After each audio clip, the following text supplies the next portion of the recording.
Hey guys, welcome back to the channel. This is a story about what if Naruto was blessed by a female angel. Before I start, please support for more amazing content and do consider subscribing to my channel and share this video with your friends. This is written by Apex Soldier Son and link in description and support writer. Let's start the video. Chapter 1 Prologue. The Seal's Defect. I don't own Naruto. Speeding past a light post, a small demon's ears twitched as it heard the near-silent footsteps of its pursuers. Dashing down the empty street and into the shadows applied by the forest at night, the demon stopped and sniffed the air. The demon's instincts kicked in, and it jumped away from where it once was, just as a black thing pierced the air in front of it. It ran in the opposite direction of its pursuers and tried to lose them while running in random directions. Left, boom, right, hablum. Up nothing, with its tail staying still as could be, a demon waited as it saw 7 black blurs move past him. Taking this as a time to rest, the demon realized that it had somehow gotten up a tree. Jumping down, the demon slowly crept down into the street, hopeful not to get caught by another group of scary creatures in black. There it is. The small demon let out a surprised yelp as it turned its head and spotted 3 black masked creatures running towards it. Wasting no time, the small demon ran full speed down the street, not knowing where to go.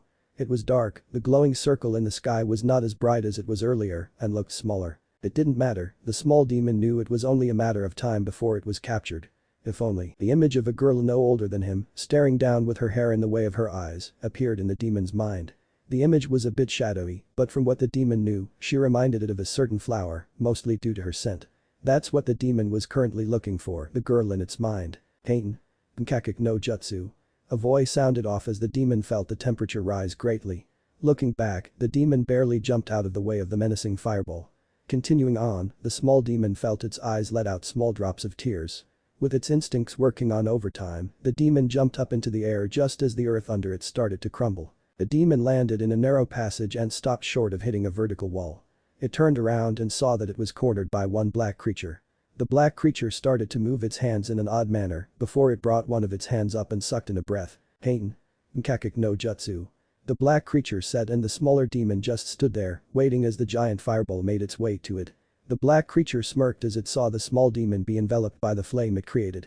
Its joy was soon cut short as a black silhouette appeared from the fireball and jumped at it. Before the black creature could react, the demon kicked in the creature's face in before jumping up. Landing on what appeared to be a perfectly squared hill, the demon walked to the ledge of the square hill to see that there were multiple square hills that would occasionally show what was inside the hill. With its red, slit-pupil eyes, the demon continued its search for the girl. Gotcha! A voice suddenly yelled out.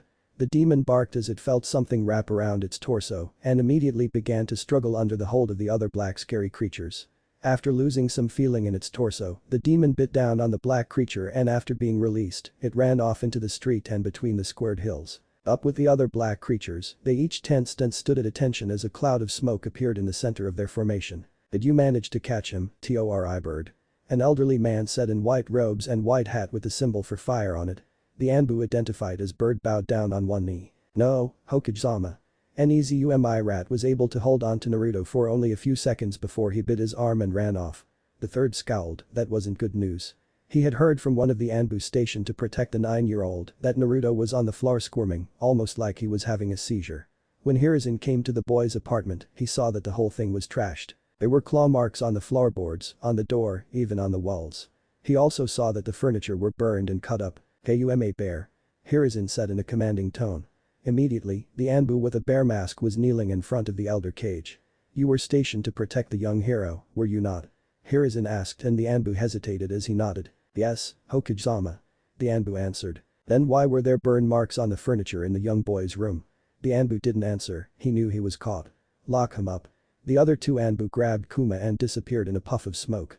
The aging Cage sighed as he closed his eyes, disappearing from the roof he was on. From the shadows, a silhouette chuckled, it's job done for now. Naruto jumped out of his hiding place and started to sniff the air. He wasn't too far away from where Hiruzen appeared, but he didn't know that. All he knew was that there was a familiar scent in the air and that it was even getting closer. Naruto. Naruto flinched as his 5-foot-long golden tail stood on end. His eyes narrowed as the white-robed man walked closer to him. Sniffing the air once again, Naruto's ears and tails lowered as he slowly crawled to the white-robed man. He sensed no killing intent, no bad intentions from the man, if anything, he sensed care and love from him. Curling up by the man's legs, Naruto wrapped all 9 tails around his body and was shivering. His orange pants were the only thing keeping him warm in the coldness of the night. Hiruzen bent down and picked up the shivering Hanum and smiled regrettably. Suddenly, 3 other Anbu appeared by his side and Naruto's shivering became violent shudders. Hiruzen cursed under his breath, why were only a few of his Anbu really determined to care for the small Hanum? Hiruzen couldn't help but smile as one Anbu kneeled in front of him and when Naruto saw this Anbu, his shuddering was reduced slightly. You two may leave.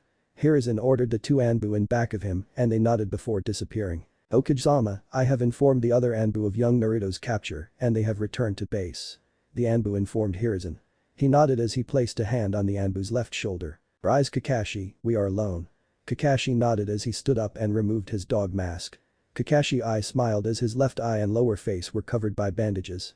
His eye opened again as he became serious. I hate to mention this Hokage-sama, but your advisors have called a meeting between the clan heads.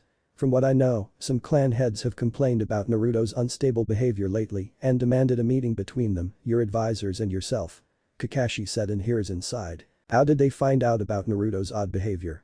Hiruzen asked. I am unsure, Hokage-sama, but I can only guess from stories their kids have told them. Well, let's go. I want you to accompany me and guard Naruto. I have a feeling that their assassination attempts will only grow more in numbers. Kakashi nodded before putting on his mask and disappeared with Hiruzen who had a sleepy Naruto in his hands. Appearing in a giant room, Hiruzen scowled as he saw his office filled with both angered civilians and clan heads, though a few of the clan heads appeared to be neutral. Hiruzen guessed the clan heads were angry about being woken up so early. Sitting in the only comfortable chair in his office, Hiruzen waited for his advisors to speak up. Hiruzen, I know your place Hamura. While we may have been teammates in our youths, I am your leader now and you will show me the proper respect. Hiruzen said as he glared down one of his advisors. Right, of course, Hokage-sama. As I was saying, I speak for everyone when I say that something needs to be done about the boy in your arms. Naruto, who sensed a majority of the killing intent in the room being directed at him, shuddered again. What have you come up with? Hiruzen asked in almost a daring voice. We should lock the demon up in a civilian said before a kunai was shoved into his throat, killing him immediately. Hiruzen mentally thanked Kakashi who was still hiding in the shadows of the room. My law is still in place. Anyone speaking of the entity in Naruto will be killed on the spot, no mercy shall be shown to those who disobey my law. Why are there civilians in this meeting? Hiruzen stated and asked, mostly directed at his advisors. These civilians are some of the people who complained of Naruto. Kaharu said with disdain while speaking Naruto's name. Along with the rest of the clan heads and clanless shinobi. Kaharu continued. I for one would like to say that I do not have any complaints about the boy. Shibi Aburam stated as he got everyone's attention. What? One civilian yelled. I also didn't complain about young Naruto. Hiashi said as he stifled his yawn. It was 3 in the morning and instead of postponing the damned meeting, they decided to do it now. My daughter is not disturbed by his presence in the classroom and if she is alright, then I have nothing to complain about. My kid doesn't have a problem with him either so I don't hold anything against him. Shikaku said with a yawn and a deadpan look, almost as if willing himself to stay awake.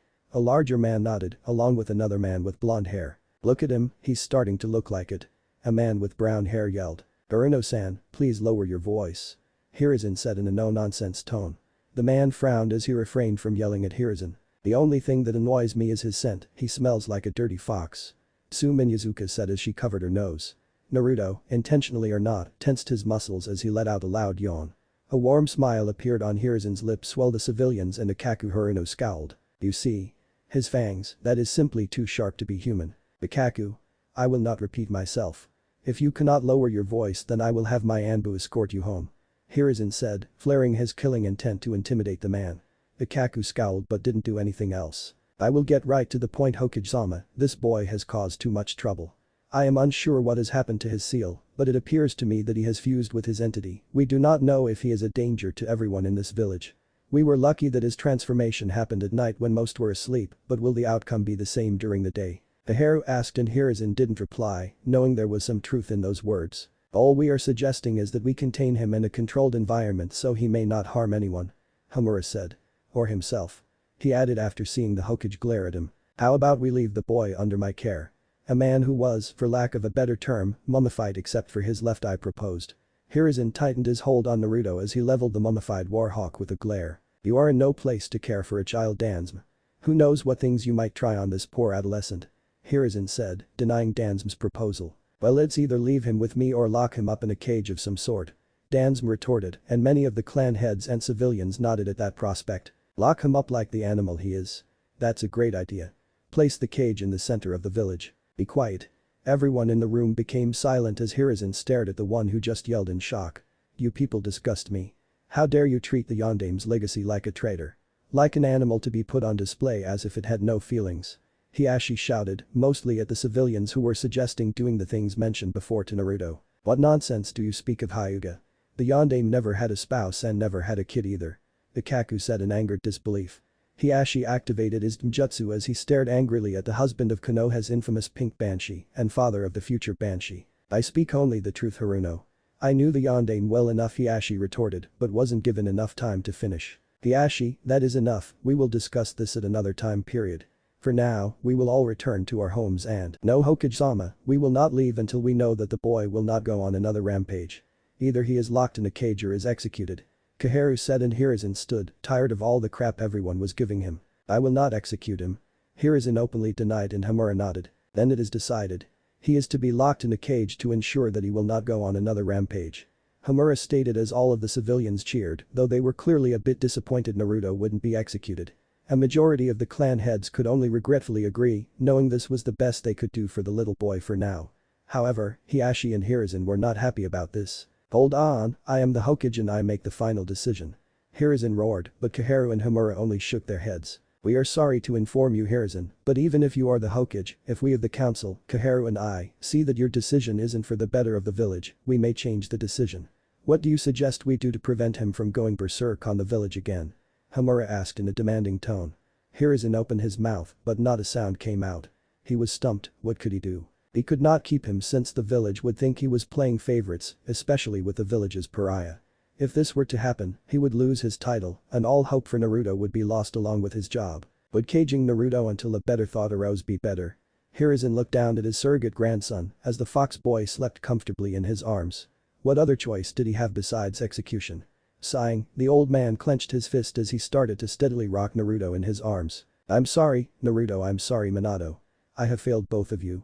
Hiruzen looked at his advisors with a hard stare. He will be placed in a cage when an appropriate cage is built. In the meantime, he will stay with me since I seem to be the only one he won't see as an immediate threat. Hiruzen said and his advisors nodded, respecting that he wanted some time with the boy before being separated. Agreed. Koharu said and Hiruzen felt the tension in the room escalate. Radiating killing intent, the tension disappeared and everyone wanted to leave already. Everyone may return home. Any other complaints will be dealt with at a later time. For now, we rest. Everyone nodded as they started to file up by the door, leaving the room one by one. The last to leave was Hiashi who was staring at Naruto and Hiruzen. I hope you know what you're doing, you crazy old monkey. Hiashi said in an un-Hyuga manner before closing the door behind him. Hiruzen let out a deep sigh and let his eyes rest on the now smiling Naruto. His 9 golden tails released their locked-up muscles as his entire body relaxed. A smile emerged on his lips before it became a lamented frown. I'm sorry, Naruto, I really tried. Hiruzen, after all his 65 years of living, let a tear fall from his tired old eyes.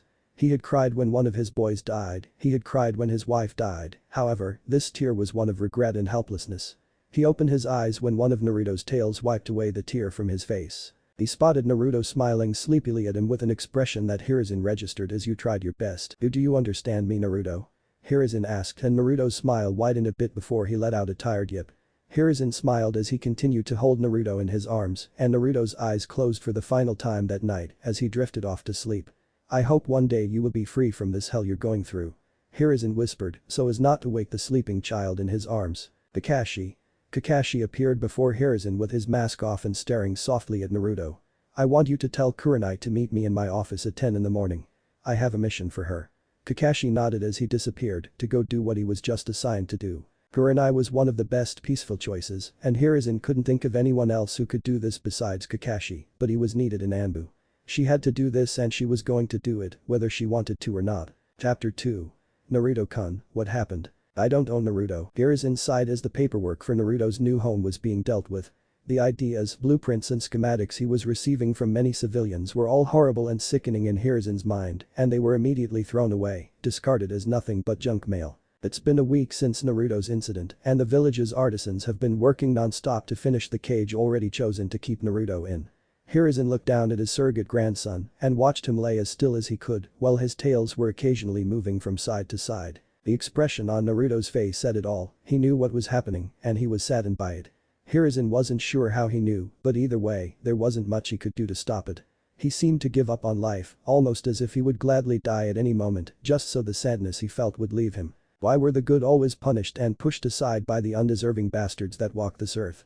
Why should Naruto be punished for an unforeseeable event as fusing with his tenant? Hokage-sama. A man who had a tired look on face said as he entered Hiruzen's office and walked up to his desk. Naruto tensed as he inched his way to Hiruzen's feet, away from the unknown man. The artisans have sent word that Naruto's new home is finished and is now ready for him to live in. The man then coughed into his balled-up left fist and resisted the urge to reach into his back pocket to grab his cough medicine.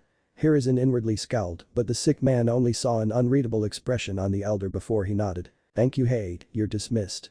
Hayate bowed and walked out of the room and after closing the door behind him, pulled out the cough medicine and chugged down the entire bottle. Hiruzen looked down at Naruto who was now relaxed but still tensed. He was a lot smarter than he let on. Naruto. At the mention of his name, Naruto looked up at Hiruzen and he was met with the sad, regretful brown eyes of the elderly Kage. "I'm sorry but I need to take you to your new home." Hiruzen told him, venom dripping on the word home.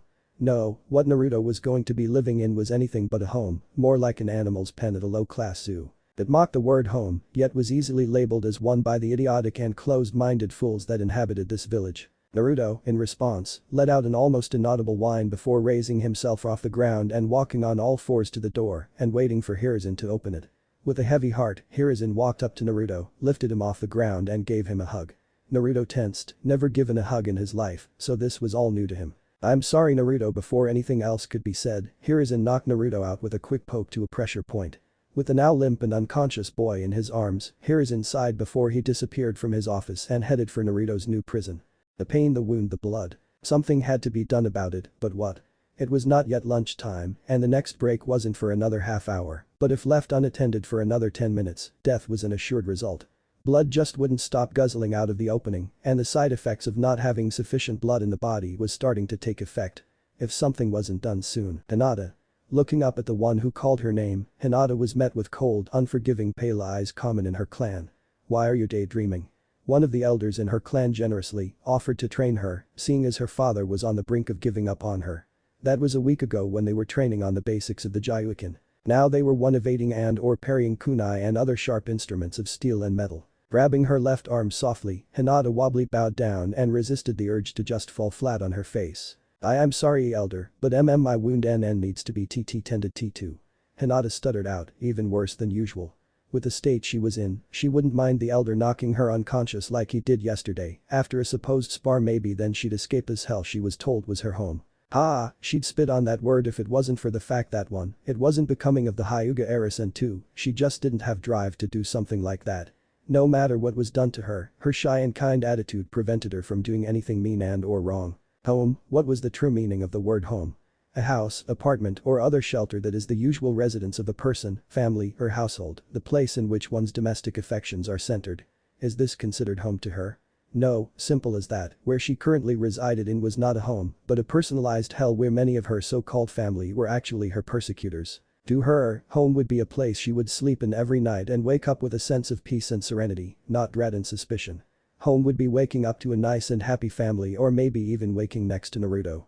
If she had any blood to spare, Hinata knew she would be as red as the blood she lacks. Remembering the boy who was the object of her affection, Hinata's demeanor saddened as she didn't remember seeing him in class today. In fact, he wasn't here to be found for an entire week now, which was odd. She noticed the way the academy's instructors purposely ignored Naruto's comments, whether appropriate or not is debatable, and questions, again debatable. They've even gone so far as to falsely accuse him of doing things he hadn't really done and as a result was sent out of the classroom, making him miss an important lesson. Even with all of this, he had shown up for class every day and never missed class, for anything. It did strike her as odd that he never had a sick day in the 3 years they have been in the academy, but that didn't really matter, as long as he was healthy, Hinata didn't have a problem with it. With her mind consumed in the many scenarios for him not attending the academy, Hinata didn't see the elder in front of her raise his left hand and let it come down onto her right cheek. The sound of flesh being hit resonated around the dojo they were currently in and snapped Hinata out of her thoughts. Fresh, new tears made themselves known in her eyes as she put on a questioning look on her face. "You're supposed to be the Hyuga heiress, now act like it and stop crying." The elder yelled and was about to strike her again, but Hinata's eyelids were half closed and she fell to her knees, still holding her left arm, trying her best to stop the bleeding. The elder let out a disgusted grunted before walking away. Go ahead and have that wound treated. You better return here in the next 10 minutes or there will be no lunch break. Hinata only heard go before her mind blanked out and she fell on her face and her lavender eyes became dull. The life of an heiress, it's nothing like how it is in the fairy tales. Naruto felt himself starting to regain his consciousness as his eyes slowly began to flutter open. However, there were a few problems that popped into his mind. His vision was blurred, his hearing impaired, and his sense of balance was nowhere to be found. What the hell happened? Naruto, with a little feeling in his neck, looked up and faintly saw trees and bushes with black lines spaced out in front of him. Naruto blinked multiple times as it seemed to clear the blurry images he was currently seeing. After about a minute, his vision returned to almost perfection and was starting to get the feelings in his body. Whatever had hit him was either strong or effective or both. After finally waiting for everything wrong with him to be righted, Naruto stood on all fours as he started to look around. He was lost. Where exactly was he? So, you're awake and about already? Naruto smartly turned to the direction of the voice and tensed even more as he saw a silhouette of a woman watching him from the shadows. Naruto growled at the stranger and bent his limbs so he was closer to the ground, ready to move if the stranger made any strange moves. Very hostile. So angered, the silhouette moved from the shadows and stepped into the light. She had long, black hair and a nice figure with a chunin vest. Under that was a red sleeveless turtleneck shirt and black anbu pants. What caught Naruto's attention though were the crimson orbs staring at intently him. Not much of a talker either. She commented.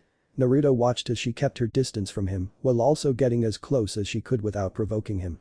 Naruto felt unease under her gaze and expressed it with a quick yip and a low growl. Kurenai stopped staring at Naruto as she walked back into the shadows and disappeared from Naruto's sight. Naruto felt anxious knowing that an unseen stranger was around.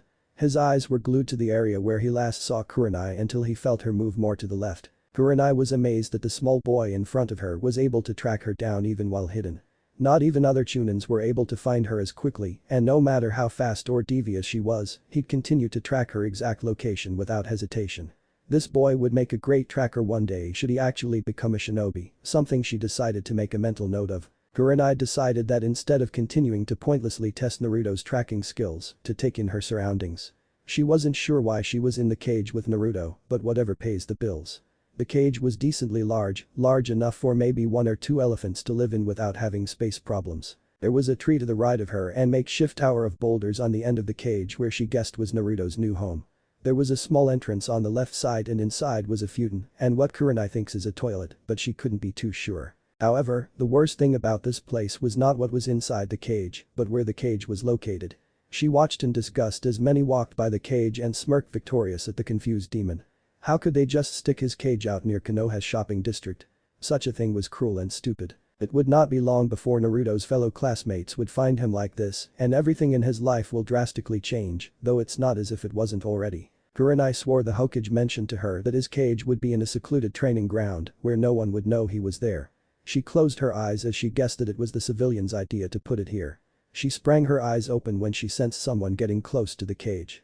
She looked from her hiding spot to see a girl no older than 3 slowly waddling her way over. Kurenai would have moved to intercept her, but Naruto appeared closer to the little girl as she smiled at him and reached out with her hands. Naruto was wary as the girl's hand reached his ears and slowly petted it. Kurenai saw Naruto immediately step back and his ears drooped down. The little girl tilted her head to the side as she observed Naruto's reaction. She then giggled and motioned Naruto to come closer. Still cautious of the little girl, Naruto slowly walked over and sat down as the girl continued to pet his ears. Naruto then let out a subconscious purr-like sound as the little girl scratched his ears, giggling as she did. Amaya. The little girl turned her head at the call of her name and saw her mother looking very angrily at her while marching over to her. No. You don't touch that. The mother yelled as she reached into the cage and slapped the top of Naruto's head, making him get up quickly and run to the other side. The little girl frowned at seeing Naruto go away and was carried by her mother, away from Naruto's cage, all the while being told never to go near the cage again. Kurenai scowled at the lady and at anyone who sneered, smirked or laughed at Naruto. Sniffling could be heard in the cage, and Kurenai looked down to see Naruto lying down on his abdomen with his head in his arms. His shoulders were shaking violently and she could tell his breathing was ragged.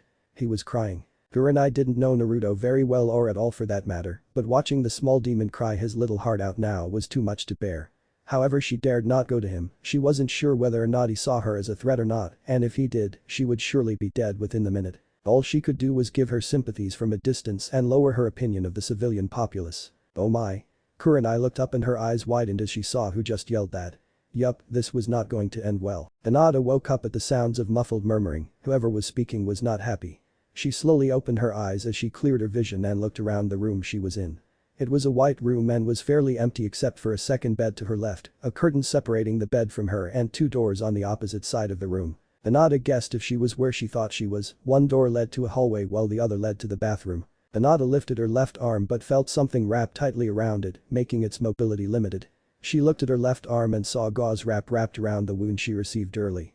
Her eyes widened as she looked at a nearby clock and saw she was more than an hour late to practice. She groggily got up but soon felt her equilibrium leave her and she positioned her hand on the bed she was on so she wouldn't fall. She is not fit to be the heiress. A muffled voice practically yelled as Hinata finally understood the muffled voices from earlier. Her curiosity getting the better of her, Hinata remained still to listen to the voices. Perhaps not, but what other choice do we have? A second voice answered. Father. Hinata thought as she registered the second voice as her father. What of Hanabi? The first voice, who Hinata knew as the elder she sparred with, suggested and Hinata became tensed. She is still too young, Hinata is our only option. Hiashi retorted and Hinata felt tears fall from her eyes, she was only the heiress because she was their only option. What of Niji? Hinata stopped breathing as soon as she heard her cousin's name. Niji? Why not? It will be relatively easy to transfer his seal to Hinata and he will make an exceptional heir. Hinata couldn't believe her own father was thinking about it, about transferring Niji's seal to her and making her a part of the side branch. This was too much for her, she needed to leave this place. Willing her weary body to stand, Hinata opened the window to her room as quickly as possible and jumped out of it, thanking whichever god was listening that she was on the first floor of the hospital. She noticed that it was almost night with the sun almost setting before she started to run as quickly as she could, away from the hospital and the life she wished she never had. After stopping to walk calmly, Hinata started to look around the village while avoiding making eye contact with anyone. It wasn't that she hated them, it was just that she wouldn't know how to start a conversation once someone said hi to her. What she didn't know though was that she wouldn't have to worry about what topic to talk about, should she run into someone, the topic will just come to her. Hinata. Said girl flinched and turned to see two clouds making their way closer to her. Hinata was scared to say the least and closed her eyes when she thought the clouds of smoke would run her over. When Hinata wasn't on the floor feeling like something had run her over, she dared to open her eyes and saw Ino and Sakura panting in front of her, doubling over and trying to catch their second wind. Ino. Sakura. At the mention of their names, Ino and Sakura propped up and each grabbed one of Hinata's hands. She squeaked as both girls started to pull her in the direction from where they're running from. Come on Hinata, you need to see something. Ino managed to say, still a bit winded. Sakura nodded in agreement and Hinata tried to stop them. I'm sorry but if it is about Sasuke again then. No Hinata, it's not about Sasuke. Sakura interrupted and promptly stopped with Ino as both faced her. Look, as far as the secret crush goes, everyone knows about your crush on Naruto, but the kid himself.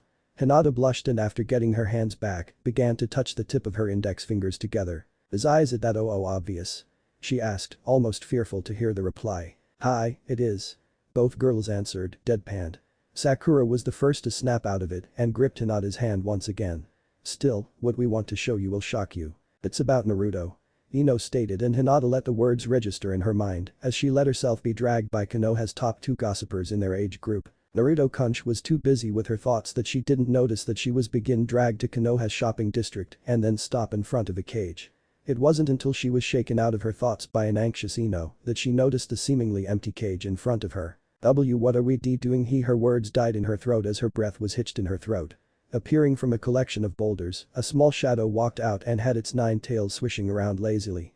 Its ears twitched at the newcomers and it sat on its hind legs as it used its front legs to keep itself up. It was still in the shadows, so Hinata still couldn't tell what it was, but she did know from the position its head was in that it was looking at her closely. Hinata looked around the cage and saw nothing more than a few bowls on the side, where she guessed was where the creature ate and drank, and a small tree on the top left corner of the cage.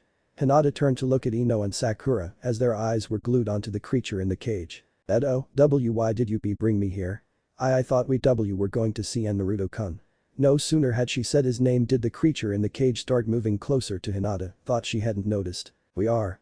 Sakura said and Hinata looked back at the cage and saw that the creature was out of the shadows and said creature was in fact her blonde crush.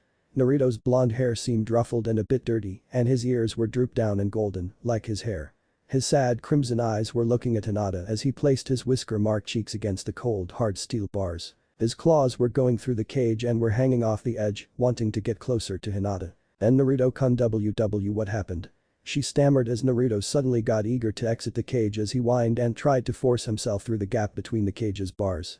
He only managed to get his arms through before an electrical volt shocked him and sent him back. Naruto-kun. Hinata shouted. The three girls gasped as they ran to the cage, wary of touching the steel bars. Hinata however didn't care as she grabbed onto the bars and tried to see if Naruto was alright.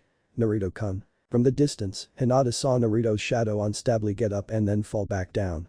He didn't move after the first attempt. Hinata's heart started to race as she forced herself through the steel bars, but with no such luck, something was holding her back. Hinata.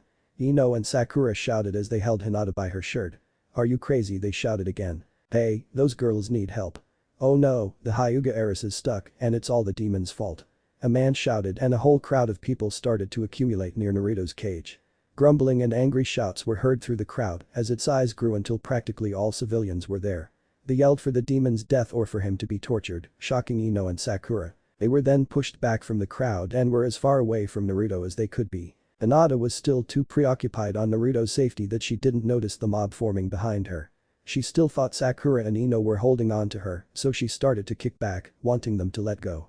Her teary eyes kept looking at Naruto who was still refusing to move. It wasn't until a man forcefully opened the locked door of the cage with giant pliers did she notice the people around her. She finally let go of the bars and the man holding her quickly dragged her away from the cage. There, you're safe now. The man said as he ran back to the rest of the mob. Hinata watched as one by one, people started to enter the cage. Hinata ran to the entrance when suddenly, she felt hazy and realized it was all a genjutsu. Remembering her training, Hinata made the ram sign and released the genjutsu placed on her. She saw the other civilians standing in a daze until Hinata noticed a chunin also make a ram sign and release the civilians from the genjutsu. Another chunin, a female one, jumped down from the shadows and stood in front of the still unresponsive Naruto. You are all to walk away from here and leave, now. The woman shouted and Hinata knew this chunin to be Kurenai, a nice woman who would occasionally pop in to see how she was doing. The chunin who released the genjutsu snarled and took out a kunai. You're defending the demon brat now? Sad. It was obvious he was inebriated but looked dangerous nonetheless. He ran at Naruto, but Kurenai appeared in his way again and stopped. Before she could react, the man ran past her and to Naruto. The chunin was about to strike down on Naruto, but Kurenai was now over him and kicked him across the cage. She would have her hands full, and she wasn't sure if she could handle everyone right now, especially with the drunk chunin. Pay attention. She blocked the drunken chunin's arc with her kunai as he pulled out more kunai. She pushed him back and threw her kunai at him, but he sloppily dodged it and threw 3 kunai at her. Now that she's busy, we can get the demon brat. Everyone cheered as they made their way to Naruto. Hinata pushed through the crowd and finally caught a glimpse at Naruto, who was looking directly at her with sad eyes. Hinata cried as she closed her eyes and pushed harder against the crowd, and after finally getting into the cage, Hinata quickly appeared before Naruto with her arms spread out. She glared as best she could at the civilians, but they only looked at her confusingly. Get out the way so we can kill the demon. A man yelled. I won't let you hurt him. Hinata retorted with no hesitation. Everyone scowled and Naruto raised his head a little, seeing the girl in his mind standing in front of her. Naruto mumbled out but couldn't continue after seeing a man walk up to Hinata. He growled and tried to stand, but the electrical shock from earlier pretty much shut off all control of his appendages. Before his eyes, Naruto witnessed something he never could have imagined. The man grabbed the side of Hinata's head and pushed her off where she tripped on her legs and hit her head on the ground. Naruto eyed Hinata before looking up at the man in front of him. He wore the same green vest as the woman from before, except he looked unstable and drunk. However, Naruto didn't see an intoxicated chunin who could risk losing his rank. No, what Naruto saw was a dead man who had hurt her. Warning. It gets graphic from this point on, you were warned. Before the drunken chunin could take his shot at Naruto, he felt something cold and wet trail down his torso. Looking down, the chunin panicked as he saw Naruto's claw going through his chest. Naruto retracted his arm and kicked the man's stomach with the sole of his feet. The chunin staggered back, but Naruto was far from done. He ran at the chunin and began to claw at the man, ripping out limbs and skin. Blood flew everywhere and colored part of the cage red. Naruto, with an armless and one legless half-dead chunin in front of him, tackled the man down and with one of his blood-soaked tails, ripped off the man's head and threw it out the open cage door. The civilians that were watching were frozen still in fear until Naruto finished off the chunin and set his sights on them. Run. A man shouted as they ran to the cage door and started to run off out of the cage. Unfortunately for them, Naruto was quicker. Splat. The sound of blood hitting the ground was heard as Naruto charged through the masses and swung his claw around at the scared people. A man was horizontally cut down the middle while the others, whether lucky or not, was still alive, even though they would eventually bleed to death. With his tails, Naruto either tossed civilians into the air at a high degree or ripped out appendages. The tail furthest on Naruto's right side stretched out and wrapped itself around a man's neck and tightened its hold until the man passed out and his head fell from his shoulders. Half of the civilians that originally showed up to take out Naruto were either lying in a pool of their own blood and others or were dead. The other half were now still as Naruto circled them with his body low and his eyes narrowed. The way he walked made him look like an angry predator who had found his lunch prey. That's exactly what was going on through Naruto's mind. Suddenly, the black creatures from long ago appeared before Naruto, and he flinched. His fear escaped him as he remembered Hinata being knocked aside. He knew why they were here to take him away from her or vice versa. Naruto growled even more as he pounced the first black creature and smashed its face in with ease. The other black creatures didn't hesitate as they moved their hands at random paces. After Naruto finished disembodying the first black creature, he noticed that all the other creatures were getting ready for something. Oten. Shinjitsu no Jutsu. Naruto yelped in surprise as a hand grabbed both his hind legs and brought him to the ground until only his head was showing. His eyes widened as 3 strong attacks started to head for him. Pain. Nkakuk no Jutsu Suiton. Mizu Kamakiri. The jet of water and fireball all headed for the same target as Naruto fidgeted uncomfortably in his place. Before the attack would collide together, an Anbu with a monkey mask slammed his hands on the ground and summoned a giant wall of dirt to rise and protect the surviving civilians. The resulting explosion shook the earth under the civilians as some fell and others just lost feeling in their legs from fear. After everything calmed down and no sound was heard, the Anbu walked out where Naruto once was to see something but the scorched ground and the hole where Naruto was. The Anbu were wondering where Naruto went until he appeared from the ground and wrapped 2 of his tails around the Anbu with a monkey mask. One tail was wrapped around the shoulders and the other around the knees. With a quick and effortless motion, Naruto ripped the Anbu in half before throwing him to the side. Naruto let out a feral growl as he felt something slice his back. The wound immediately closed up and Naruto started to search around as his crimson eyes picked up quick movement all around him. With quick reflexes, he ducked under the Anbu's swipe of its sword and Naruto tripped the Anbu with one of his long tails. Jumping up, Naruto slammed all his 4 appendages onto the Anbu with a rabbit mask and the Anbu was drilled into the ground. Naruto jumped out of the crater and shook his entire body, relieving himself of the blood on his body. Almost his entire body was soaked in blood and the only spot not bloodied was his neck and majority of his face. Naruto hunched his back as the remaining 2 Anbu took out their swords and fell into a battle stance. Naruto's mouth then started to glow an ominous red before he pried it open and a small blast rocketed off it. The Anbu with a boar mask jumped out of the way as his partner, Bull, was hit by the blast and exploded. The attack's explosion spread out into a 10-foot diameter. With his attacker killed, Naruto let out a primal roar and Boar appeared over Naruto with his sword positioned to slit his throat. Naruto though wasn't about to give up as he grabbed the sword's blade with his right hand and thrust his free hand up to the Anbu's exposed neck.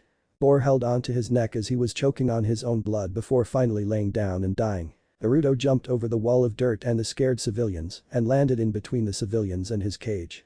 He roared as his prey had nowhere to turn, the only means of running away was through the means of their death. Hinata slowly came to as she fluttered her eyes open. She looked around and saw that it was night by the lack of light around. She then spotted Kurenai as a Chunin held her down and threatened to slice her throat. Hinata would have gone to help her, but she heard it. AHHH. The blood-curdling scream scared her to no end and she immediately sat up and looked around for the one who just yelled. Her eyes stopped and widened as she saw Naruto cut a man in half with his right claw. No one else stood but him, everyone else was crumbled on the floor dead and bleeding.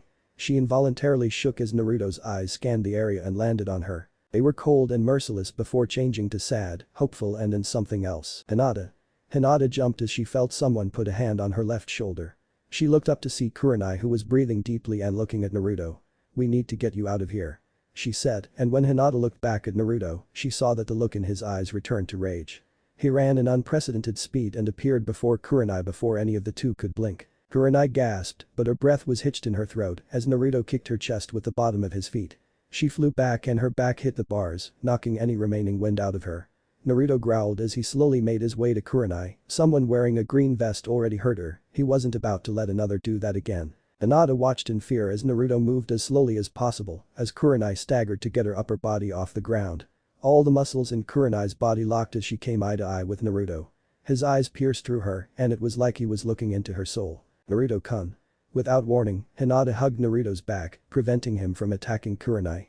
Naruto snarled before realizing that it was her that was holding him. Naruto whined like a scolded dog and sat down on his abdomen with his ears drooped and his tails wrapping around Hinata as she held onto Naruto tightly, crying a little. "This isn't you, Naruto-kun, you're not a monster, and you don't kill." She mumbled as she rubbed her cheek against his back. Naruto stood with Hinata still holding onto him and dragged her back to his makeshift home. There, he turned onto his back while using his tails to move Hinata next to his body. Hinata was blushing a bit at the intimacy Naruto was showing and fainted after he smiled brightly at her. Naruto guessed she just fell asleep, so he wrapped all his tails around Hinata to keep her warm from the coldness of the night and drifted off into his own land of dreams as Hinata subconsciously snuggled closer to Naruto. Kurenai, with help from the bars, stood up and walked over to the entrance of Naruto's home. Looking in, she couldn't help but crack a smile. While she had witnessed the horrifying event earlier during her own fight after knocking the drunken Chunin out, she just couldn't see the Naruto in front of her killing everyone. If it wasn't for the blood, she wouldn't even believe he had just massacred the civilians in Anbu. She turned around as she felt a second presence appear in the cage. She bowed down as low as she could without losing balance, which wasn't very low, actually. "What happened here, Kurenai?" Hiruzen asked as he surveyed his surroundings. To him, it appeared as if a small war had occurred here, and by the look of it all, he wouldn't doubt that there was. He scowled as the stench of death and blood reached his senses, and he brought his attention back on Kurenai who was struggling to stand. "Never mind, I want you to write out a report on what happened and give it to me in the morning. For now, you should go home and rest and don't worry, someone will take your place. You will still be paid for the mission of protecting Naruto, and should you desire to, you can continue to protect him. With all due respect, Hokage-sama, I would rather report what I saw now." Hiruzen nodded and he let her speak as she began recalling what occurred earlier. Hiruzen was amazed and wouldn't have believed anything Kurenai was telling him if it wasn't for the fact that he knew that this was Naruto they were talking about. Such destruction, skill and speed, with the right training and guidance, Naruto would become the ultimate ninja and would become Hokage hands down.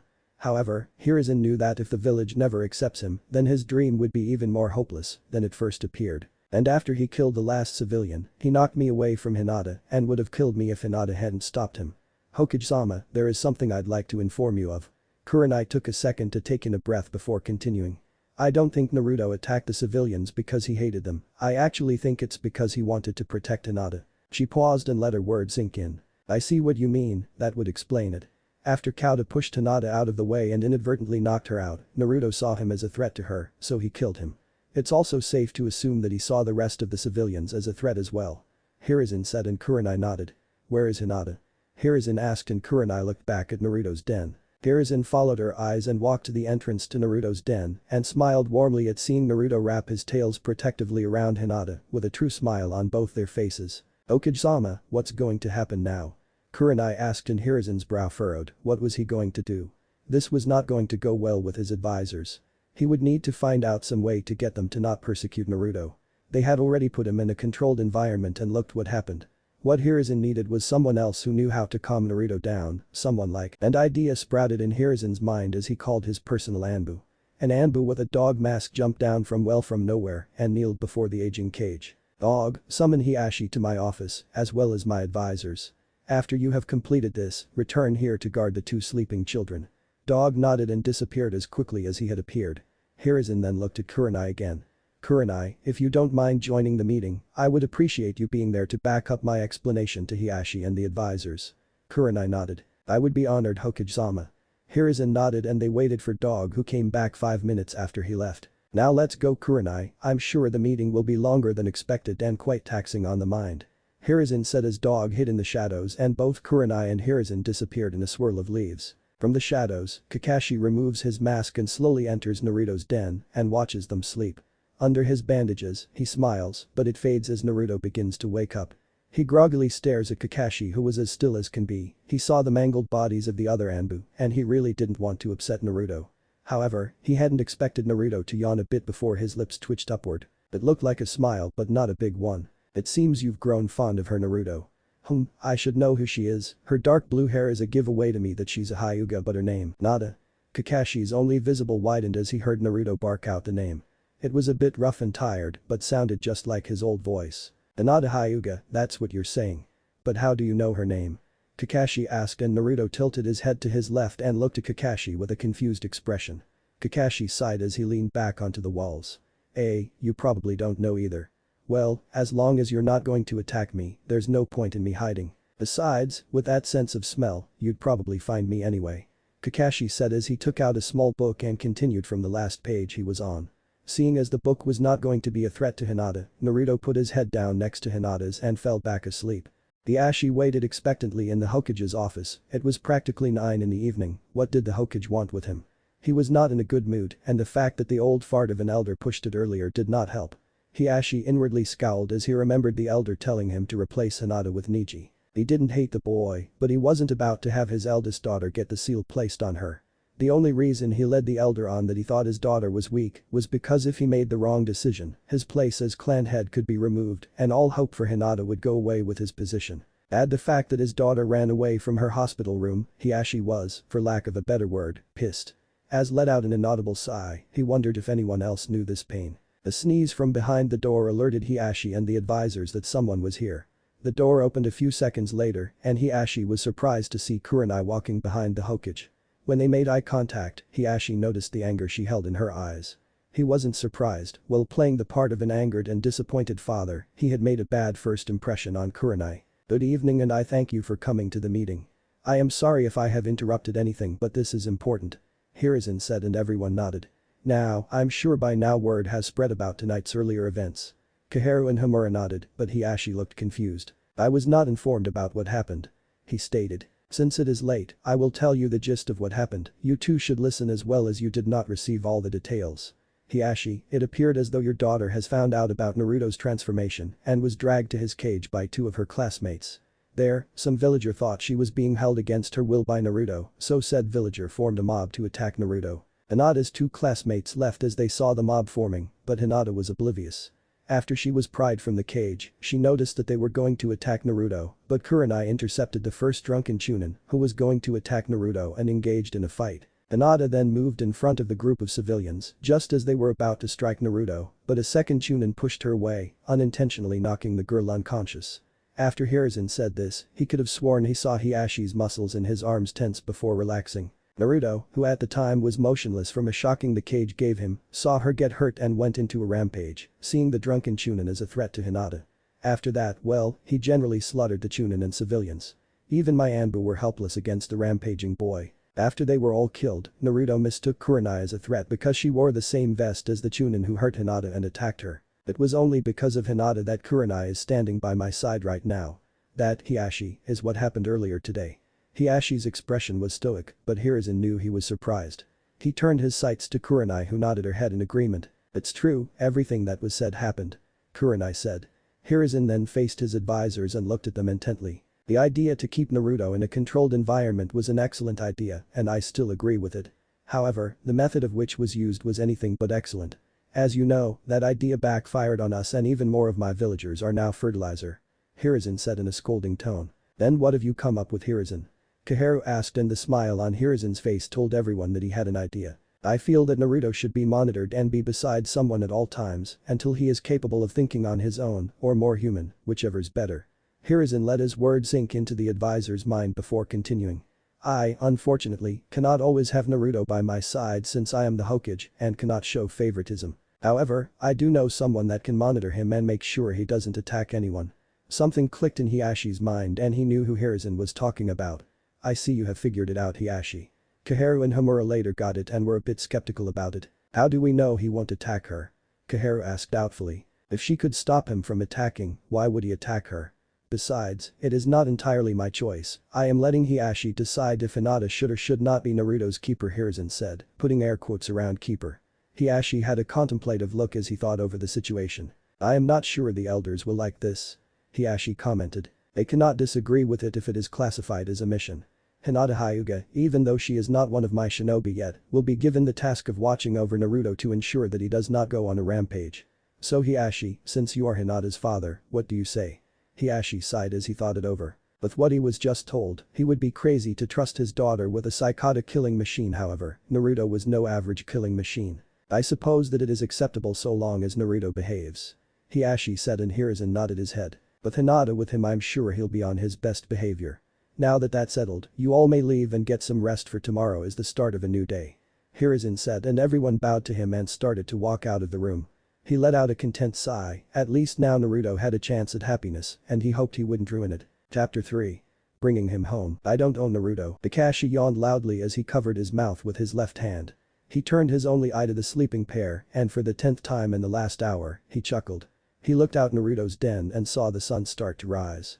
Kakashi's mind wandered to Naruto's heritage and how'd he take it if he knew that his father was the reason why he had Kyuubi sealed in him. Well, who knows if Kyuubi is still sealed in him, maybe Naruto really did become the Kyuubi in some way, he sure did act like it sometimes. Naruto started to sniff the air around him and flinched before tightening all his 9 tails around and hugging her. A second later, Kakashi noticed 2 other presences making their way to Naruto's cage. He looked at Naruto who was playing possum as the other 2 presences came closer. Kakashi smiled. The kid has talent for tracking, I'll remember that for another time. Dog. Said Anbu put on his dog mask and jumped out of Naruto's den and landed in front of Hiruzen, kneeling and bowing to him. Yes Hokage-sama. Kakashi said and noticed Hiashi standing beside Hiruzen. Please show Hiashi where his daughter is currently resting in. Hiruzen ordered and Kakashi nodded before standing and walking back to the cage. This way Hyuga-sama. Hiashi nodded to Hiruzen and they both followed after Kakashi, who was smirking under his mask. He was thinking somewhere along the lines that either Hiashi would have a heart attack or would kill Naruto, either way, it would not be a boring morning. Kakashi stood at the entrance to Naruto's den and Hiashi looked at both men oddly. In there? He asked and Kakashi nodded. Hiashi took in a deep breath and walked into the den. He stopped a few steps short of completely entering as he laid eyes on Naruto protectively holding Hinata with his tail surrounding her like a blanket and he also took note that each tail had a small amount of red chakra surrounding it. What is he doing? Hiashi asked, his paternal instincts kicking in. I might guess Hyuga-sama, he is keeping Hinata warm from the night's cold air. Well, he was since it's morning now, but that's not the point. Kakashi answered, returning to his lazy nature. Hiashi looked at Kakashi with a raised eyebrow before looking at Hinata and Naruto again. He walked closer to Hinata and Kakashi panicked. Wait, I don't think that's before Kakashi could finish. Naruto's eyes opened and locked eyes with Hiashi. Naruto bared his fangs as he quickly moved from hugging Hinata to jumping over her still form and freeing one of his tails. The free tail made a horizontal swipe, causing Hiashi to move back to avoid getting hit. Naruto landed in between Hinata and Hiashi and growled at the new intruder. I tried to tell you Hyuga-sama, Naruto is very protective of Hinata. Ever since she was hurt yesterday, Naruto won't let anyone near her except for Hokage-sama and me for some reason. Kakashi warned and Hiashi kept looking at Naruto. They both continued to stare at each other until they heard Hinata start to stir. Naruto-kun. Hinata sat up with 8 tails wrapped around her and the sound of Naruto growling ringing in her ears. She looked at Naruto with her left eye closed and her right eye half closed. What's wrong Naruto-kun? Naruto turned to her with a serious expression before letting out a small whine. Hiashi took another step closer, but Naruto heard him and began to growl menacingly at him, causing Hiashi to return the step. Hinata, please call him off. Hiruzen pleaded calmly causing Hinata looked up and noticed the 3 adults. She blushed as she used one of Naruto's tails to hide her face. I am sorry and Naruto-kun, no, don't hurt them. She ordered sweetly and Naruto took cautious steps back while lowering his body. His eyes never left Hiashi as he stopped beside Hinata and then snuggled against her thigh. Hinata let out a surprised gasp while trying to maintain her consciousness and Hiashi tried to control his anger. He reminded himself that Naruto had the brain of a young kid, not a hormonal boy. See Hiashi, Naruto listens to Hinata without hesitation and he'll make an ideal bodyguard for her. Hinata stared at the cage and then at her father. Father, what does he mean by that?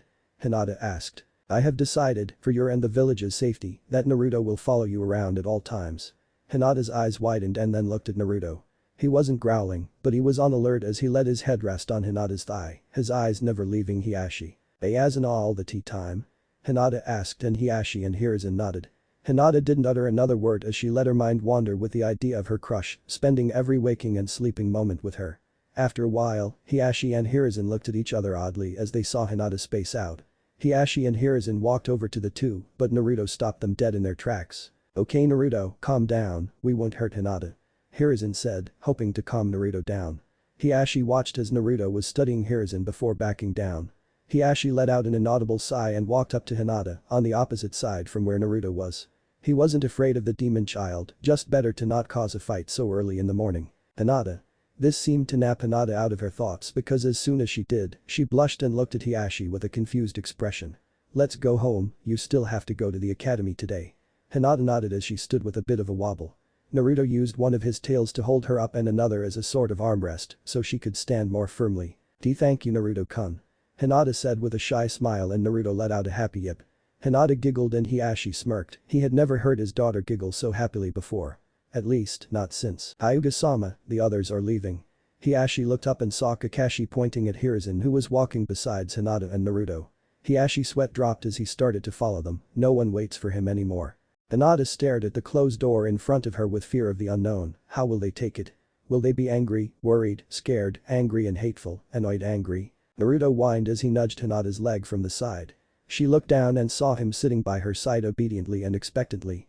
Hinata smiled as she let Naruto nudge her again, letting her know he'd be there by her side every minute of the time. Hinata looked up at the door and took in a deep breath, letting it out after solidifying her resolve. Turning the doorknob, Hinata pushed the door forward and watched as everyone in the room turned to her and Naruto. Hinata gulped as she saw many eyes narrow at her entrance and even more glaring holes into Naruto. Hinata tried her best to ignore the glaring eyes as she walked over to the table and sat down. Out of the corner of her eye, she saw her father with the same stoic expression he usually had.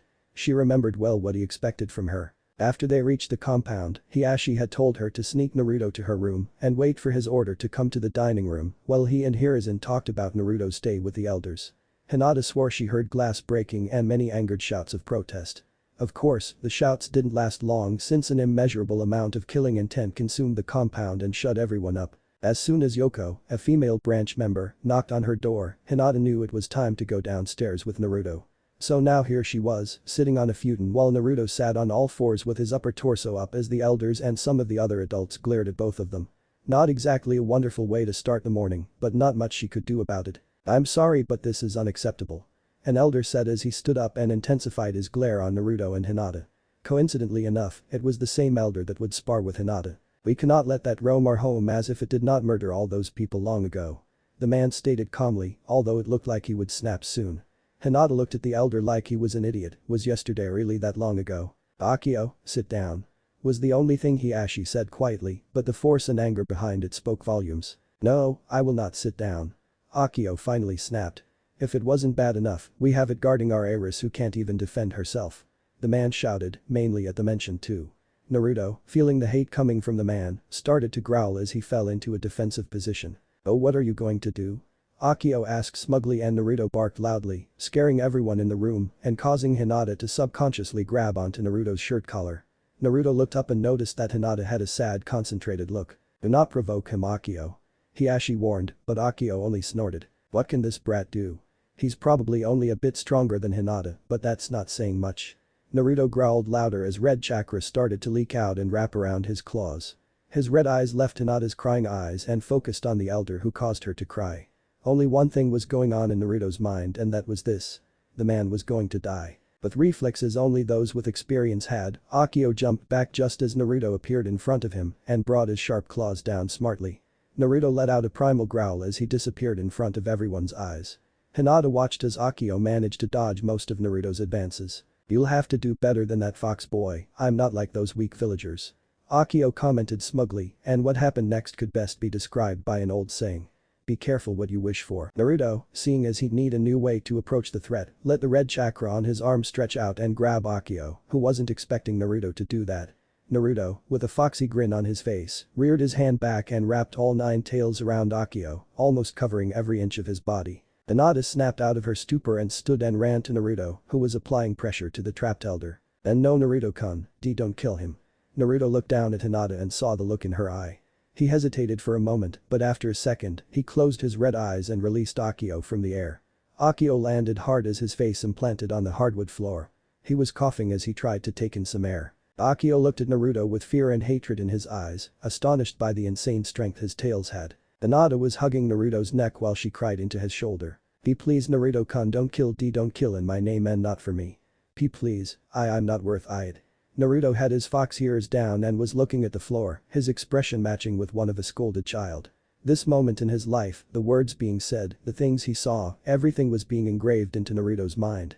He would remember this moment for the rest of his life. Hiashi watched the scene unfold with a calculating eye as Akio stood up.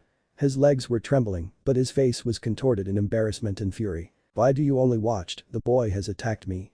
He should be executed. Hiashi closed his eyes and crossed his arms over his chest. I told you not to provoke him and that for the time being, he's still on edge from yesterday and any assault, whether they are physical or verbal, on Hinata or him will be ill-advised. Even with this knowledge, you still decided to act against it. There is no one to blame but yourself. Hiashi scolded, causing Akio to scowl but say nothing more. He knew he lost. That goes to everyone else, do not provoke the boy or you will be killed. Hiashi let the threat hang in the air as the other elders and adults kept a wary eye on Naruto. Said demon was currently resting beside Hinata, who had walked back to her seat. A branch member appeared from the kitchen and had onigiri on a plate, which made Hinata guess was her breakfast. She blushed as she felt her stomach dying from lack of food. She technically hasn't eaten since yesterday. Naruto let out a feral growl as the branch member stood in front of Hinata, making the Hyuga take steps back away from Hinata. And no, Naruto-kun, it's okay, she's not going to do anything. Hinata said reassuringly. Naruto closed his eyes and let his head rest on Hinata's thigh, making her blush. He then rubbed his cheek against her thigh and letting out a content purr, almost driving Hinata to lose consciousness. However, she was still able to giggle at Naruto's cuteness and the sensation against her thigh. The women in the room, temporarily forgetting the earlier event, awed at the cute scene. The males were more, well, scared would be the word. How we're supposed to be protected from the demon if the one who's supposed to keep it tame blushes at the contact. That is so cute. Muttered one Hyuga woman to another, causing the other to giggle and nod. Some of the other men scowled but didn't say anything. Getting on their wives' bad side was almost as bad as what Akio did. The Hyuga branch member, who happened to be a girl, couldn't help but awe at the scene too. Hinata looked at her with pleading eyes. I'm sorry he's just protective, is all. Hinata said, and the Hyuga girl hesitated before waving it off. Don't worry about it.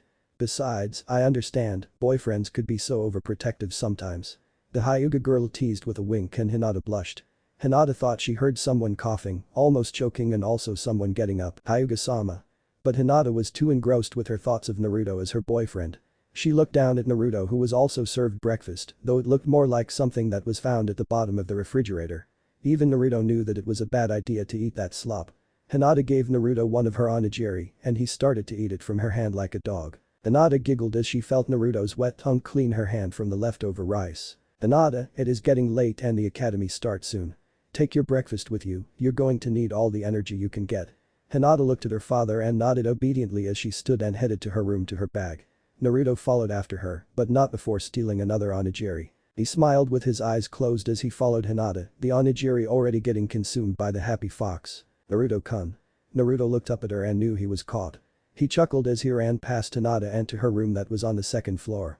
Wait, Naruto-kun. Hinata said loudly as she ran to catch up with Naruto. He yipped happily as he pushed open the door and hid in her room. Hinata walked into her room but didn't see Naruto anywhere. Then Naruto-kun. Hinata whispered, slowly walking to the middle of the room. She heard him panting, almost as if he was a dog waiting for his master to give the command. Hinata spun on her heels when she heard something behind her, but she didn't see anything. Yep. Hinata turned and saw Naruto appear from the closet and tackle her. She let out a squeak as Naruto glumped her, and they both fell on her bed. Hinata blushed and blinked repeatedly as she watched Naruto smile down at her and smile happily. From under him, Hinata saw all 9 of Naruto's tails wagging energetically behind him. Hinata felt her world freeze as she looked into Naruto's cerulean eyes. And then it happened. She felt herself lose consciousness when Naruto licked her nose. Hiruzen sighed deeply as he sat in his chair in his office. After he left the Hyuga compound, he and Kakashi returned to his office so he could be debriefed. What he learned shocked him. Hiruzen rubbed his temples as his conversation with Kakashi replayed in his head. Nothing much happened after you left Hokage-sama, well, except for one thing. Kakashi stated as he sat down in front of the Hokage's desk. Well, what happened? Hiruzen asked as Kakashi removed his mask, his tired black eyes staring into Hiruzen's. Well, Naruto isn't as mindless as we first thought. A couple of minutes after you left, I was trying to remember the name of the Hyuga heiress, and well, he spoke. Hiruzen looked at Kakashi with doubt. He spoke. Hiruzen repeated and Kakashi nodded. That's right, Hokage-sama, Naruto spoke. Only one word, but nonetheless it was a word. Kakashi answered. What did he say? He said nada. I simply wondered aloud and his answer was nada. He noticed his incredulous expression and chuckled. Yeah, I couldn't believe it either, but there's no mistaking it, the boy isn't mindless. With this in mind, Hiruzen knew that Naruto did have the ability to think and act more human. The only problem was time. How long would it take for Naruto to think like a human again? To talk, walk, act like a human. He sighed as he remembered hearing something that was completely true. The only dependable thing about the future is uncertainty. Knocking on his door brought him out of his pondering, after which he cleared his throat and sat up straight. Come in. The door opened and a man was standing by the door with his secretary holding him back. Hiruzen raised an eyebrow as his secretary straightened herself up and was about to say something, but Hiruzen beat her to it. "I'll handle it from here, thank you." His secretary nodded and without a word, left to her desk. Hiruzen studied the man in front of his as said man walked over to the chair in front of his desk. He was wearing a red vest with scale designs, a white undershirt, green pants and black sandals. His black eyes were hard to read. His black hair was a little past his shoulders in a low ponytail, and last but not least he had a sword dangling from his left hip. The man had a smile on his face as he sat in his place, as still as can be. "How may I help you? I'm sorry, but what is your name?" Hiruzen asked and the man's smile faltered a bit. "I'm sorry, where are my manners? My name, Hokage-sama, is Lance Kumizuki and I have a proposition for you." The now identified Lance said. Hiruzen raised his eyebrow in interest as he leaned back in his chair. "Do you? It must be something if you think that it would intrigue the Hokage. So Lance Kumizuki, what is your proposal?" Hiruzen asked, earning a wider smile from Lance. Hinata walked with Naruto on her left side and with a blush, the memory of her waking still fresh in her mind. Hinata faintly heard the sounds of light snoring and of occasional whimpers. She felt something heavy on her legs and whatever it was pretty heavy. Suddenly, she snapped her eyes open and she sat up. She looked down at her feet and blood began to rush to her face. Naruto was curled in a ball, sleeping on her legs. She felt like fainting again if it wasn't for the fact that she heard the door behind her open. She looked back and saw her cousin, Niji, looking at her coldly before his expression changed. His eyes sprang open and he ran to Hinata's side. Without warning, he kicked Naruto off of Hinata and brought Hinata up. He pushed her behind him and fell into the Jaiken stance. Hinata was too in shock of Niji kicking Naruto that she didn't hear him growling. "Stay behind me, Hinata-sama," Niji advised, but it fell on deaf ears. Hinata was in her own world while Niji waited for Naruto to stand but was surprised when one of his 9 golden tails quickly encircled him and constricted both his arms and legs. Niji grunted before he was tossed to the side and head for the window. When Hinata heard the glass on the window break, she shook her head and watched as Naruto shook his own head and ran after Niji. "Naruto-kun." Hinata looked out her broken window and saw Niji struggling to stand while Naruto waited patiently for him to stand. Hinata ran out of her room and down the stairs. She saw her father but said no word to him as she ran to the front door and opened it. Almost immediately, she saw Niji fly across the yard as Naruto slowly stalked him. Hinata ran to his side and stopped Naruto from attacking Niji. "No, Naruto-kun. Stop, it's okay." She shouted as Naruto stopped moving but was still growling at Niji. The demonic boy was wary of Niji since he was the one who initiated the first attack. Niji stood, forcibly and unsteadily, and walked back inside without another word. Hinata, who was about to apologize to him, saw the look of anger in Niji's eyes. Before she was given a chance to think, Hiashi appeared at the doorway. "Hinata, I think it is best if you head for the academy now." Hinata nodded as she started to walk out of her front yard, with Naruto walking beside her and keeping an eye on her home. Hinata let out an inaudible sigh, she knew she had some work to do with Naruto, especially with how her life in school was. She was sure if would blink at the wrong time, someone would be going away in a body bag. Now here was Hinata, staring at Naruto who was blissfully and obliviously happy while staring back at her with a smile. He let out an energetic bark as Hinata smiled shyly and blushed. Even now, Naruto's cheerful demeanor and smiles made her blush. She couldn't help but get on her knees and hug him, something she always wanted to do. Then the thought came to her, since when did she have the confidence to hug anyone, let alone Naruto of all people? Was it because of all the stress she experienced was starting to get the best of her? Or was it because she knew that he was only a mindless killing machine who obeyed her without hesitation? That no matter what she did, he would still listen to her? Deep within her, Hinata knew it was the latter. She didn't know how Naruto would react if he was back to normal and she hugged him. He would probably push her away and look at her like she was crazy.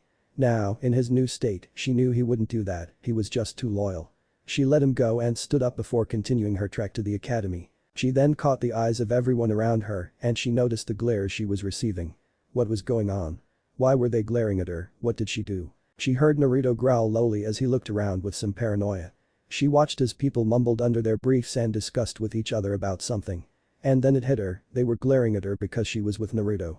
It did make sense, he was different in every sense of the word compared to others and his new look didn't help. But to take that and have so much hate for it at such a degree was insane. Hinata sighed contentedly as she reached the academy with everyone in one piece.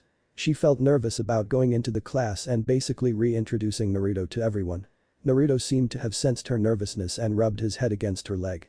Hinata looked down and watched Naruto bite down on her black pants and start to pull her towards the academy. Hinata patted Naruto's head and took in a deep breath.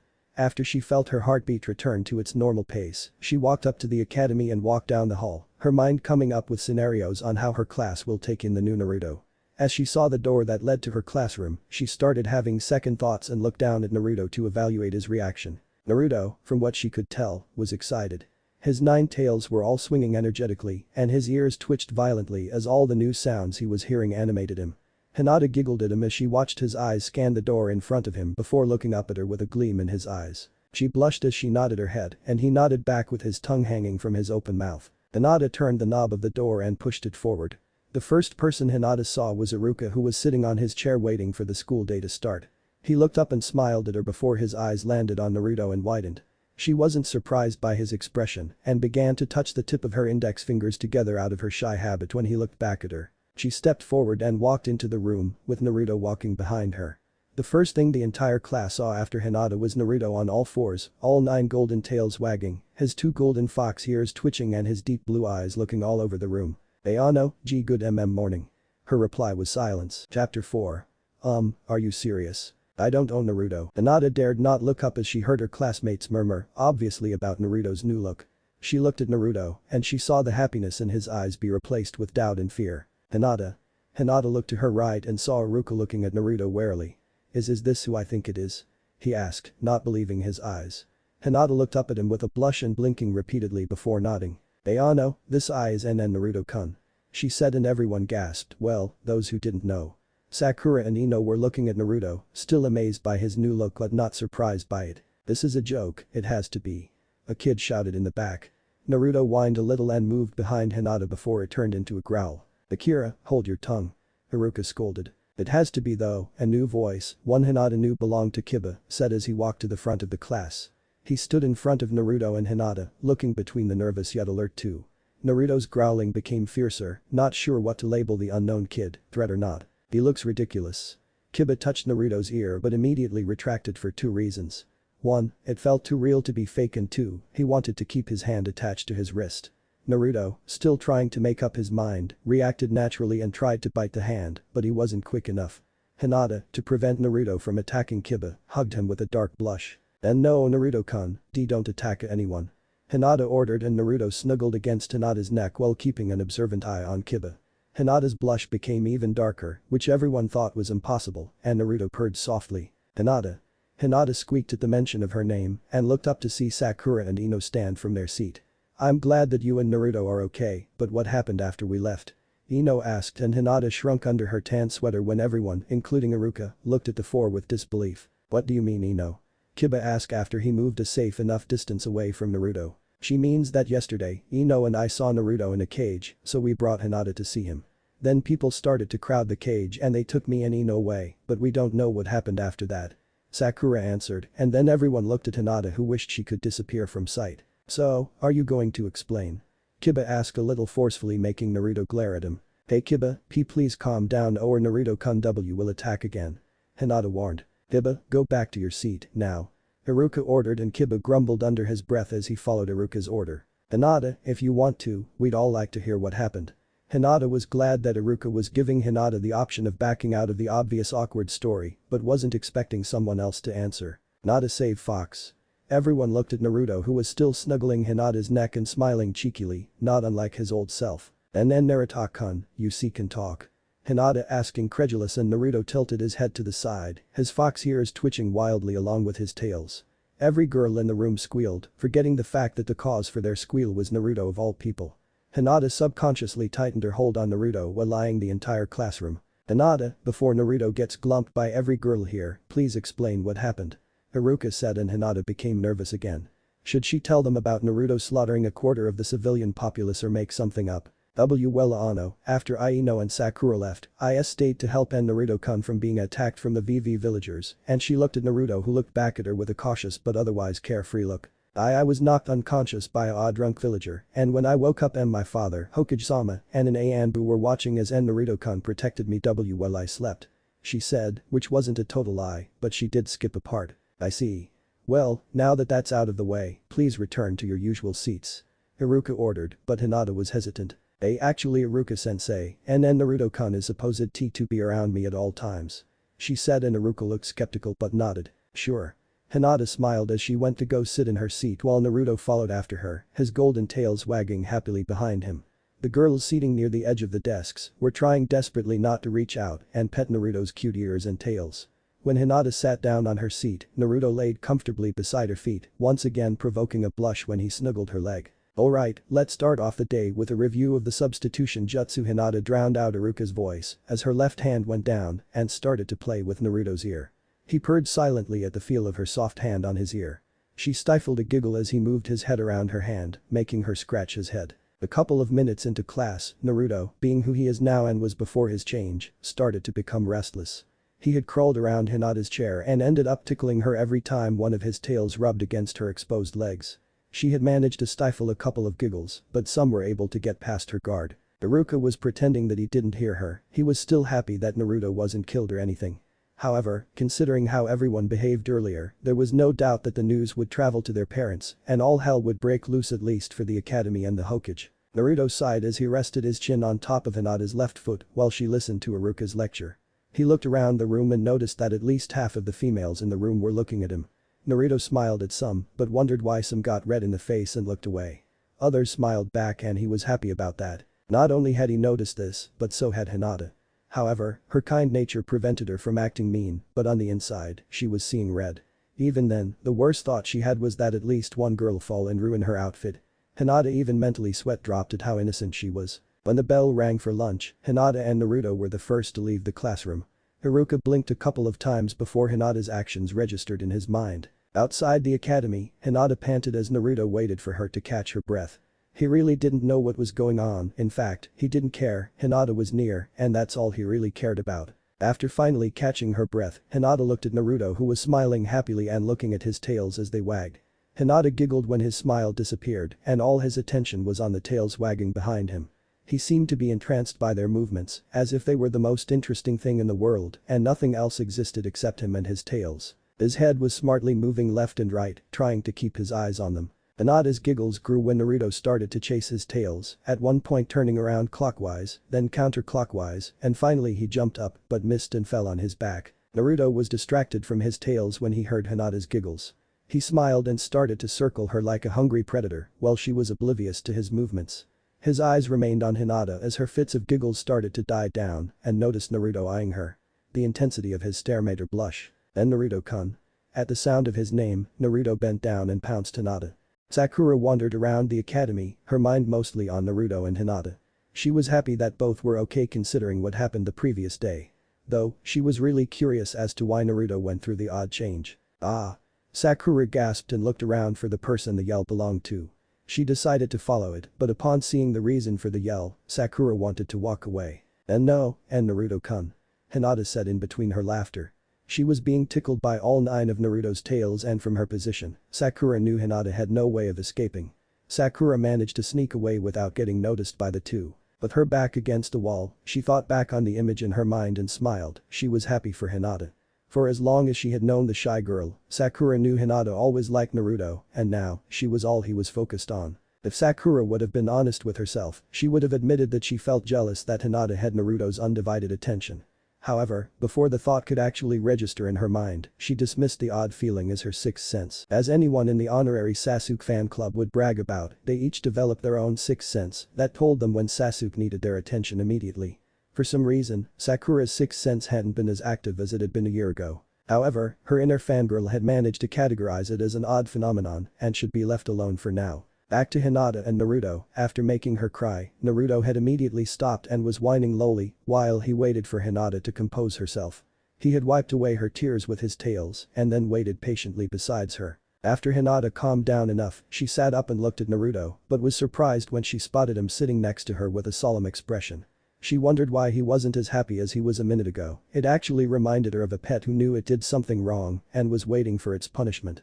She blinked repeatedly as she thought it over, was he waiting to be punished? By who and for what? Then Naruto-kun.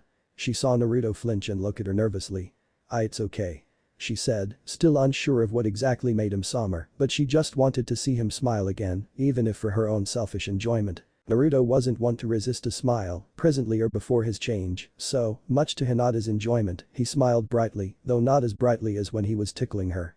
She guessed he felt guilty for whatever it was he thinks he did. Naruto-kun, I brought my lunch, it's cinnamon buns.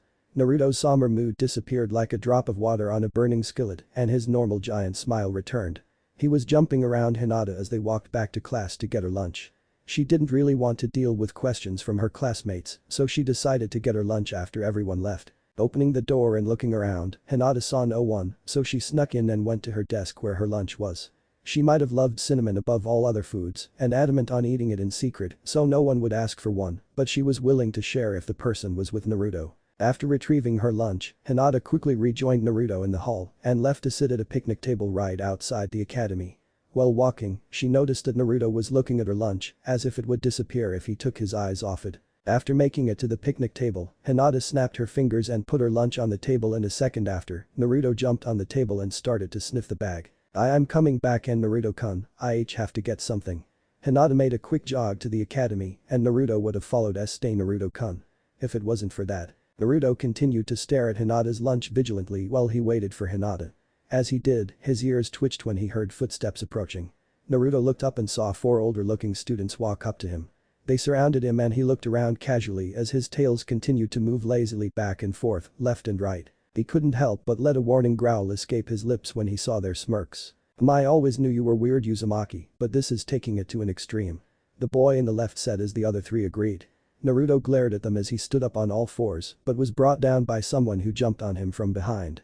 Naruto groaned as he felt the heavier kid keep him from getting up. The other 4 kids laughed as one high-fived the kid on Naruto. Good job, Haruko. The big kid on Naruto nodded as the 4 kids brought their attention back on Naruto. What's this? The ringleader of the kids laughed as he grabbed Hinata's lunch. Naruto barked as he used one of his tails to easily push Haruko off him and get in a defensive position. Hey, Goro, it looks like he wants to fight. The one next to Goro suggested. Goro nodded as he handed Hinata's lunch to the other 3 and they started to grab at the food inside. Goro walked up to Naruto who was in position to stab Goro with any of his numerous tails. Right before he did though, Naruto remembered Hinata's words and his tail relaxed. Instead, he ran past Goro who was spooked by Naruto's speed. Naruto appeared in front of the 3 as they took out a cinnamon bun. He quickly recovered them and Hinata's lunch with his tails and ran into the academy just as Hinata came out. She blinked when he zipped past her and then looked back and saw Naruto head for the classroom. Hinata went after him and saw him looking at the doorway like a guard dog. Naruto-kun. Naruto relaxed when he saw Hinata and smiled as she walked over to him.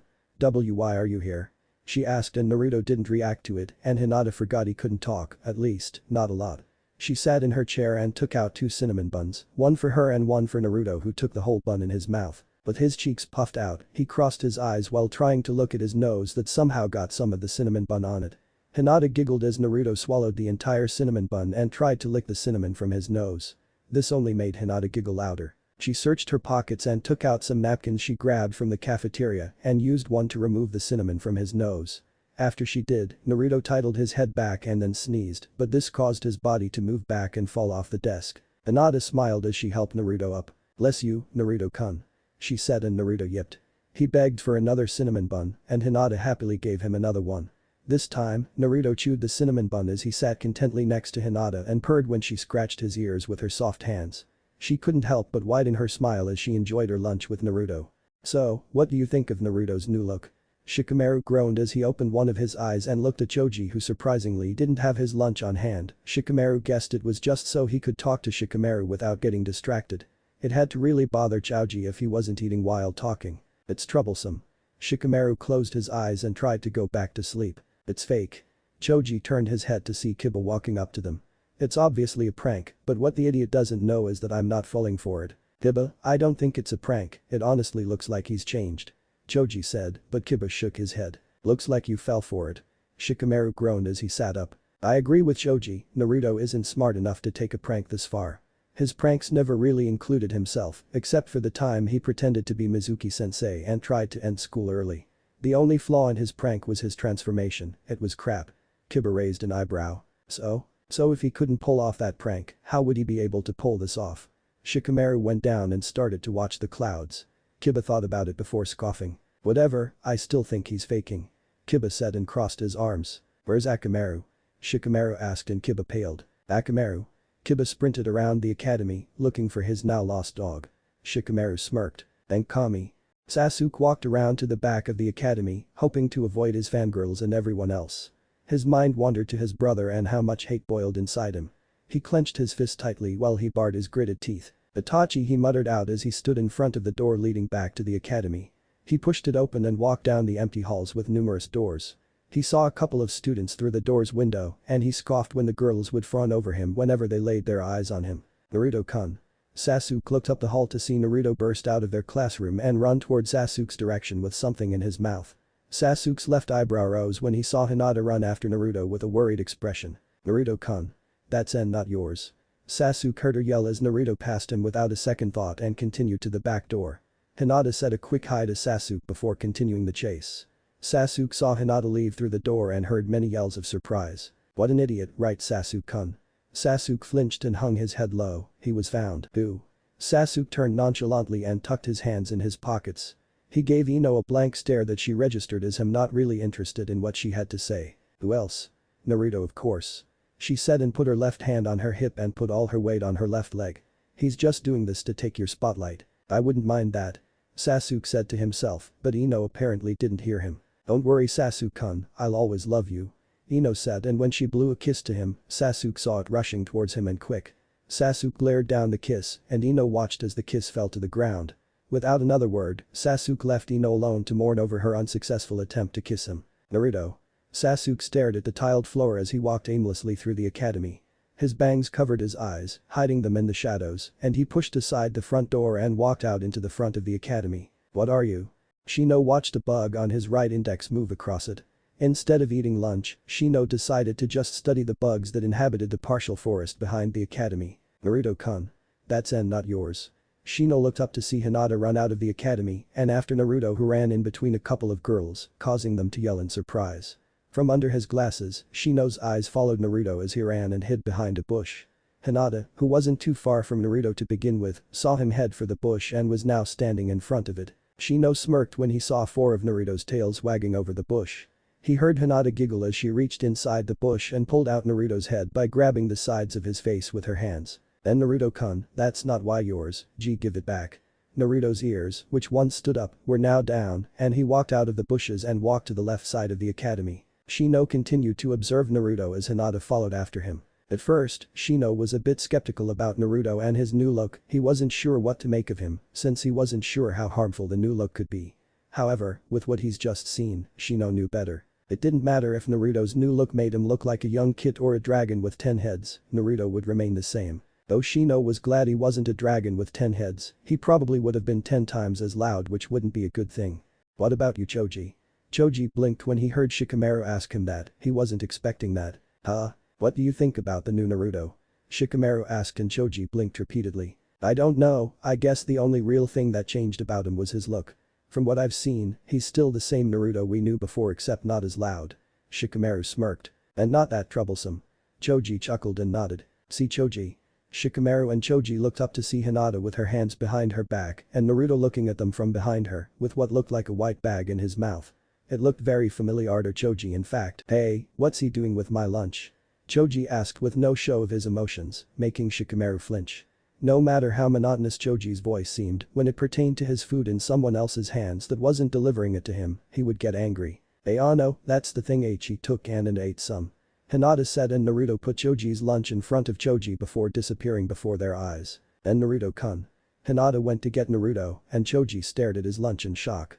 Shikamaru examined his best friend's mental state through his body language. Choji, though, remained still. "Nah, Choji, you alright?" Choji had his fists clenched and started to shake. "He's going to pay for that," Shikamaru commented to himself as he closed his eyes and sighed. "That poor kid." Hinata put her entire head under the water and let it soak her face and hair. After a second, she resurfaced and took in a breath. Across from her was Naruto, swimming happily around the hot springs located in the back of her home. Hinata was glad he had swimming trunks, otherwise, she would have fainted already, no doubt about that. After confronting Choji, Naruto hid under Hinata's desk in the classroom, where no one knew he was there until lunch ended. After that, everything was like how it was before lunch, except Choji glared at Naruto from time to time, but Hinata knew it wasn't true animosity. She just hoped he'd get over it soon though. Naruto splashed some water in her face, and she giggled. "And Naruto-kun?" "Yep." Hinata giggled again when Naruto dived underwater, but his 9 tails still remained above the water, making him look like 9 different gold sharks. She noticed them traveling quickly round the spacious hot spring before appearing in front of her where he sprung up and smiled at Hinata. Hinata-sama. Hinata looked up and saw the branch member from earlier that day waiting patiently with shampoo. "Should we beginning the cleaning?" she asked and Hinata nodded. Naruto, who felt a disturbance in the force, submerged underwater and went to the opposite side of the hot springs. He then popped his head out of the water. "I think he knows," Hinata commented and the branch member nodded. "And Naruto-kun." Naruto looked behind him and at Hinata before going back underwater and staying down for a long time. After 5 minutes, the branch member walked over to the other side of the hot springs and lifted Naruto above the water by one of his tails. "Yep." Naruto panicked as he tried to free himself from the Hyuga's grasp, but it was fruitless. Naruto went limp when the branch member applied the shampoo to Naruto's head and tails. Hinata giggled at Naruto's facial expression and he looked at her with a deadpan expression. After the branch member finished cleaning Naruto's hair and fur, she grabbed a loofah sponge and a bar of soap and started to clean the exposed parts of Naruto's body. When she finished, she gently placed him back in the water and left the hot springs bathroom. Naruto was almost completely submerged, the only thing the giggling Hinata was able to see was everything above his eyes, his tails were under the water. His ears twitched and his tails sprung up as Hinata's giggles died down. His tails moved again as his head went underwater and he went for the shampoo near the edge of the hot springs. Hinata noticed this and panicked. And no, and Naruto-kun I'm already see clean." Naruto turned his head to the side and bit down on the shampoo before looking at her and going back into the water. His tails surfed through the water and Hinata jumped out of the water in her one-piece, indigo bathing suit. Naruto jumped into the air and stared down at Hinata who was under him. However, Naruto wasn't expecting Hinata to duck. RGH. Naruto, wetting the ground under him, slid through the room until he hit a wall. "Naruto-kun." Hinata ran over to him, careful not to slip on the slippery ground. She went on her knees and placed his head on her lap as his tails and legs were up against the wall and his arms were sprawled by his side. Looking at his face, Hinata saw swirls in his eyes and a goofy smile on his face. "Oh, Naruto-kun," Hinata said with a smile. Hinata jumped on her bed and put her covers over her body and just barely over her face. She heard Naruto move to the window and look out. He was looking up at the moon and nothing about him moved. Hinata had never seen him so still. The door to her room opened and Hinata and Naruto looked to see Hiashi sneaking a peek in the room. He was about to leave but was stopped by Hinata's voice. "Good night, father." Hiashi hesitated to close the door. "Good night," he said and closed the door. Hinata turned to her left side and closed her eyes. He smiled faintly and she smiled back tiredly as she felt his 9 tails wrap around her. It seemed that Naruto always knew what was bothering her and what to do to make her feel better. Naruto snuggled his left cheek against her shoulder and Hinata giggled softly when he fell asleep and started to snore softly. She gently turned to her left side, so now she faced him. She accidentally woke Naruto up but he only fell back asleep when he saw her shyly put her right arm over him in a hug. She was blushed multiple shades of red at the contact but Naruto's smile only encouraged her to do it. "Beep." Hinata cried out when Naruto snuggled his face closer to Hinata. Now, his head was over Hinata and in a different perspective, Hinata knew it'd look like he was protecting her. She didn't mind though, much to her shock. In fact, Hinata had a feeling she'd get a good night's sleep, sure that Naruto would protect her from her nightly nightmares. Hinata groaned when she felt something tap her shoulder. She was about to go back to sleep when she heard whining and felt another tap on her shoulder. She slowly opened her eyes and sat up. She rubbed her left eye as her right lavender eye looked around for the source of the whining. Her eyes first fell upon the clock on her nightstand and saw it was 2 in the morning. She then resumed her search for the whining, though it didn't take long for her to find the source because the source was sleeping right next to her. "And Naruto-kun," she said, still half asleep. Naruto had his face crunched in an angry expression before it became one of pain. She then realized that he was having a nightmare. "Naruto-kun." His brow furrowed and tears were coming out of his eyes. He was biting his lower lip up to the point where his fangs pierced through the skin and drew blood. "Naruto-kun," she said louder but not enough to alert anyone else who was still asleep. Naruto snapped his eyes opened and looked around urgently as if he lost something important. His eyes locked with Hinata's and he moved over to her. Hinata immediately wrapped Naruto in a hug and rested her head on top of his. His 9 tails wrapped around them and Hinata could feel him shaking, not from the cold but from fear. "It's okay Naruto-kun, it's okay." She murmured into his ear and rocked him back and forth while he continued to whine. It was something her mother had once done to her and she remembered feeling better afterwards. His shaking slowly stopped and his whining had been reduced to silent tears. Hinata was passing her fingers through his hair, remembering her mother doing the same to her as well. After what she guessed was 10 minutes, Naruto was asleep again. She slowly lay down again and kept Naruto close to her. He then made his tails pull Hinata closer, making his head going right under Hinata's chin.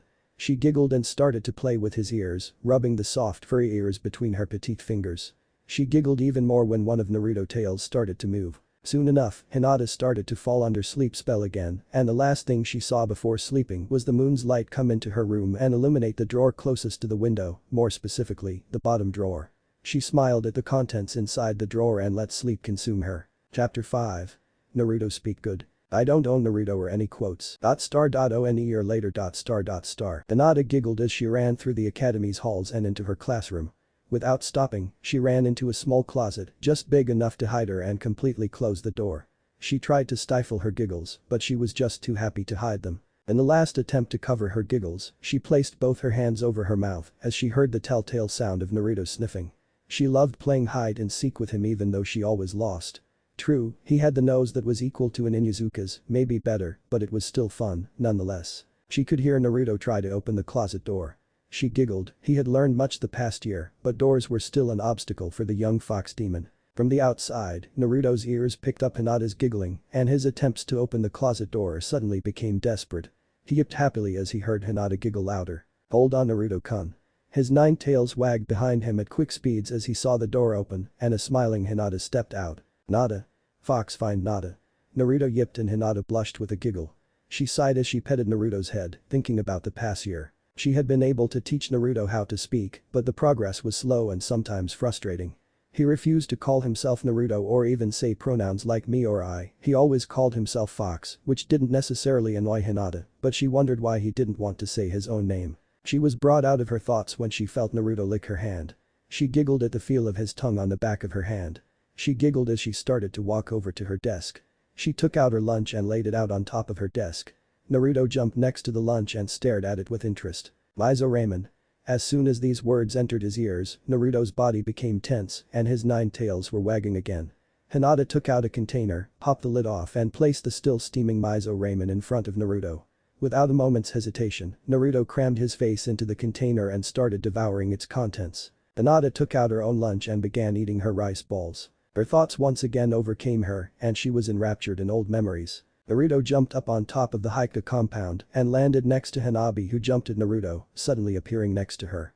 He yipped happily at her while she was trying to regain her breathing. She glared at him as he ran around the front yard. Naruto. She yelled and Naruto jumped away and started circling Hanabi who tried to hit him. He thought they were playing, so when she tried to punch him again, he gently pushed her back with one of his tails. This continued for a while before Hanabi tired out and sat down, exhausted and breathless. Naruto however still had a spring in his step as he leaped around the tired Hokage girl. Leave me alone Naruto, you're making me dizzy. Hanabi said as she fell to her back and had a faraway look in her eyes. Naruto hovered over her and licked her cheek. I'm too dizzy, leave me alone Hinata-ni-chan. Hanabi yelled and within a minute Hinata appeared outside and found Naruto jumping around Hanabi. What's wrong Hanabi?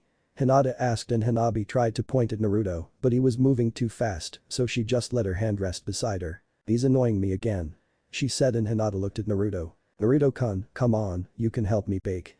Hinata said and Naruto yipped happily again before following after Hinata. Stepping into the kitchen, Naruto ran up to the oven and started to bark at it. Hinata crouched in front of the oven and smiled as she and Naruto watched the soft pale dough begin to slowly rise and become golden. What Nada BBB Naruto struggled to speak and Hinata giggled at his attempt. I'm baking biscuits Naruto-kun. Do you want to try some when they're ready? Hinata asked and Naruto nodded vigorously. After half an hour of doing nothing but waiting, Hinata got up after hearing the timer go off and put on her oven mitts. Unfortunately, Naruto was eager to get some of the biscuits, so he opened the oven with one of his tails and used 2 others to grab the tray. Naruto-kun wait. Hinata warned, but a 4th tail came forth and tossed a biscuit into Naruto's mouth. He chewed on it with a smile, unaware that his tails were burning. Naruto-kun, your tails. Naruto looked at his tails only to yelp in pain and drop the biscuits and lick his tails. Are you okay Naruto-kun? Hinata asked him and he whimpered as Hinata held him close. Ah! Hinata yelled as her leg touched the burning tray. Naruto growled at the tray as one of his tails pushed it to the far corner of the room and he opened his mouth. Hinata's eyes widened when she saw chakra start to appear around Naruto's mouth and become compressed into a small red ball of chakra. He let it blast out of his mouth and hit the tray, causing an explosion to rock the Hokage compound. Biashi, Niji and a panting Hanabi, along with other Haikas, appeared in the entrance of the kitchen, only to open their mouth in shock, and some even cried at the destruction of their hunger haven. Hiashi looked around and saw a giant and dusty ball of fur in the corner of the room. He slowly made his way towards the ball of fluff, but stopped when it opened and revealed a safe Naruto chewing on a burnt biscuit with safe Hinata, with her eyes wide as well. I don't think you should come back in here again, Naruto-kun. She said, and Naruto yipped with his mouth full of burnt biscuits. Hinata giggled at the memory and Naruto looked at her strangely. What wrong, Nada? Nada no nom nom. Hinata shook her head and smiled at Naruto. I'm fine, Naruto-kun. She said as she took another bite from the rice ball. See? She said after swallowing the rice ball. Naruto nodded and smiled happily. Hey, Nada. He said, and Hinata giggled again before taking another bite. Nada. Hinata looked up and blushed when Naruto licked her cheek. She giggled while Naruto smirked widely and continued eating his ramen. She stared at him while he ate and sighed sadly. If only you acted like this with me before you changed, Naruto-kun. She thought before deciding to pet Naruto's head. Still, at least we're closer than we were before. Naruto opened his eyes and slowly looked around Hinata's room. It was night, that much was for sure, but he didn't really know what time. He carefully removed himself from Hinata's grasp without waking her and sat in front of the window. He looked up at the moon and smiled sleepily when it reminded him of Hinata. Nada, he muttered. He glanced back at Hinata's sleeping form and smiled fondly. He slowly crawled back next to Hinata and started to sweat bullets. He lay completely on the ground with his head resting on his arms and inches away from Hinata's face. Fox, he started but hesitated to continue. He might know more words than he did a year ago, but he still got confused once in a while. Fox, I like Nada. He stated and watched as Hinata continued to be oblivious to the waking world. Nada like Fox. Naruto asked her but wasn't surprised when she didn't reply. He had done this for the last 5 nights and he wished one night, maybe one soon, she'll wake up and hear him. Maybe even answer back. Hinata moaned, making Naruto's ears twitch as she turned to the other side. Naruto's ears dropped flat against his skull and he sighed sadly. He got up and walked out of Hinata's room, opening the door with one of his tails before shutting it behind him. He walked down the stairs and into the kitchen, only to stop and retreat, remembering the last time he entered the kitchen. He walked through various hallways, ignoring the occasional sleepwalking Haiku that passed by. Finally, he reached a door with several warnings, such as do no enter, restricted area and so on so. Ignoring the signs, mostly because he didn't understand them, Naruto opened the door and closed it behind him. He looked around and jumped on the couch sitting 10 feet away from a giant TV. This room was only restricted because this was Hiashi's private room where he'd either watch TV with his daughters or take a break as clan head and just watch TV and be lazy. The room was sealed up so no sounds enter escape the room when the door was closed and could not be penetrated by the Byakugan. Naruto didn't know this nor did he care, he just liked watching TV in the middle of the night, especially when he couldn't sleep. Looking for the control, Naruto managed to find a snack or two in between the cushions of the couch. He couched up a small toy that probably belonged to Hanabi. Naruto examined it carefully before lazily swiping it away with his tail. It caused a small fire truck to clash against the floor and sliding near the door. Finally finding the control, Naruto pressed the big red button and smiled when the TV turned on. He tilted his head to the left when the first thing that he saw was a man and a woman kissing. The next thing that popped up was the man waking up from his dream. Naruto was about to randomly press buttons on the control until some other picture showed up, but he stopped when he heard the TV speak. Tired of being alone? Want to share your life with the one you love? Naruto's ears popped up as he sat on the couch much like a pet patiently waiting for a treat. Well, here are some steps you can take to let the one you love, or maybe even know that you love them. For the bold, just tell them you love them. The man said, and Naruto's eyes paid extra attention as he saw a man just approach a girl and boldly tell her he loves her. It played 2 scenarios, one had the girl blush and reciprocates his feelings with a kiss on the lips, and the other had her embarrassingly tell him that she was flattered but not interested. It's not always going to work out, but you can always hope for the best. Naruto nodded as the man continued to speak. Another thing you can try is get to know her. Naruto once again tilted his head, not quite understanding the man with the funny white suit. Spend a lot of time with her, get her to know you while you know her. Try to give out hints that you like her without looking like a fool or being too obvious. Naruto nodded sagely, finally understanding. Give her flowers, give her candy, give her something she really likes, be there for her when she needs you, do anything you have to just to show her you care. Naruto smiled widely as he turned off the TV and headed upstairs to sleep. Tomorrow, he would need his energy. Next day on the way to the academy, give her flowers. Naruto yawned as he walked next to Hinata. He hadn't gotten much sleep as about 10 minutes after he entered Hinata's room, some Haiku entered her room to let her know that she had to wake up. Naruto still remembered scaring the guy half to death after barking at him. Naruto smirked as he remembered what he learned about an hour or two ago. Naruto suddenly stopped when he saw a big man walking on the other side of the street with flowers. Naruto's eyes sparkled as he saw different colored flowers in the bouquet. Naruto stopped walking before crossing the street and followed after the man. Hinata hadn't noticed that Naruto stopped walking with her mind too busy wondering why Naruto was acting so different. It was only when she turned the corner that she noticed she was alone. She looked around and retraced her steps only to see Naruto turn another corner after some man with flowers. Naruto-kun. Hinata ran after him and after crossing the street, she heard something that made her stop. Hey, come back. She sweat dropped when she saw Naruto run to her with flowers in his mouth. He stopped in front of her and his 9 tails waved happily and energetically behind him. He dropped the flowers in front of her and Hinata blinked. F for me? She stuttered and Naruto nodded. Hinata picked them up and admired them, but only for a second as the guy Naruto stole the flowers from came back and was as big as an Akimichi after using their trademark jutsu.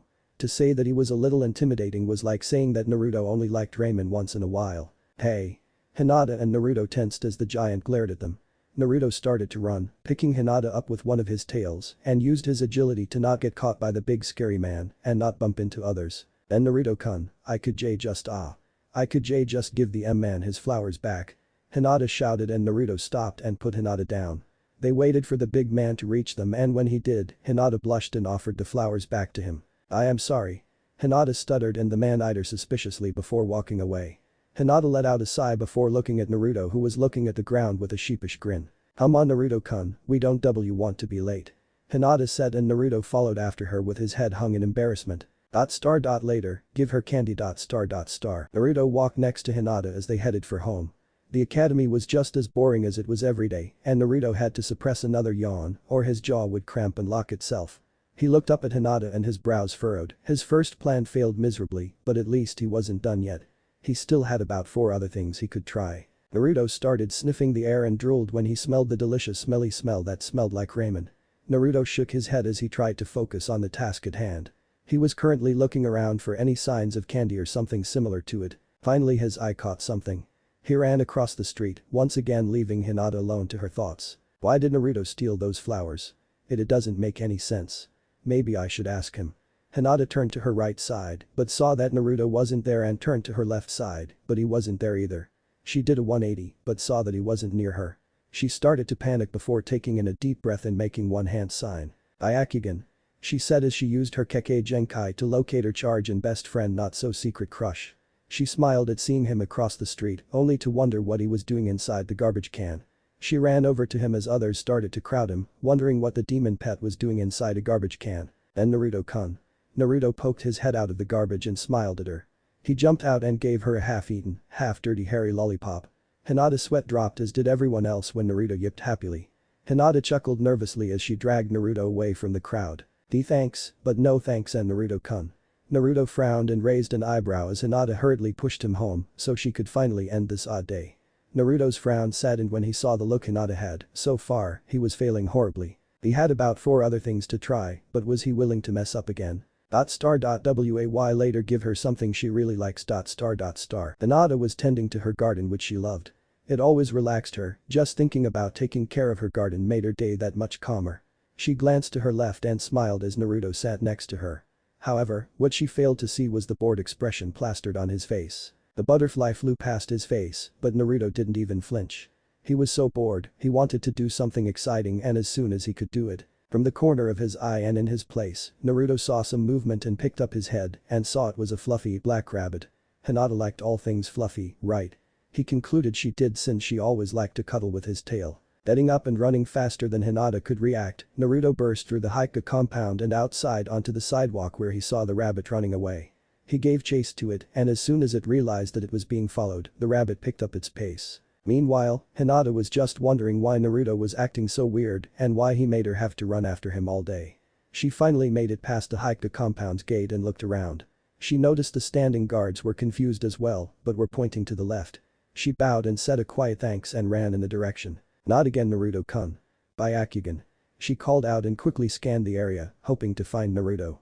She hadn't seen him at first glance, but she kept seeing 2 blurs passing her sights. One was small and black while the other was a little bigger and had 9 swishing tails. Naruto-kun, oh. She ran in the direction she saw the blurs, but it led her to a dark alley. She took cautious steps as she walked in, her Byakugan still active. She let out a sigh as Naruto happily walked up to her with a black rabbit in his mouth. His tails were wagging behind him, his ears were up, his eyes were closed, and even with his mouth full, he was still able to smile. The rabbit itself was cute, but it looked scared out of its mind. Naruto-kun, not again. Naruto's ears dropped and he whimpered. He dropped the rabbit and it jumped in Hinata's arms. Poor little guy. He's so scared. The rabbit shivered in Hinata's arms and Hinata held it tight. She put the rabbit down and it disappeared the moment it was put on the ground. "Come on Naruto-kun, let's go home," Hinata said with a smile, but Naruto didn't reciprocate it. He glumly walked beside Hinata, who was wondering why Naruto was acting so different today. That night be there for her when she needs you. Naruto somberly waited for Hinata to enter her room and sleep. She went to go get ready for bed and Naruto decided to give her some space. He probably wiped her out today with all his attempts to impress her and tell her he likes her. He shook his head and scratched the back of his left ear with his foot. He stopped when he heard Hinata open the door and looked up. Hinata was wearing some dark blue pajama pants and a big white shirt.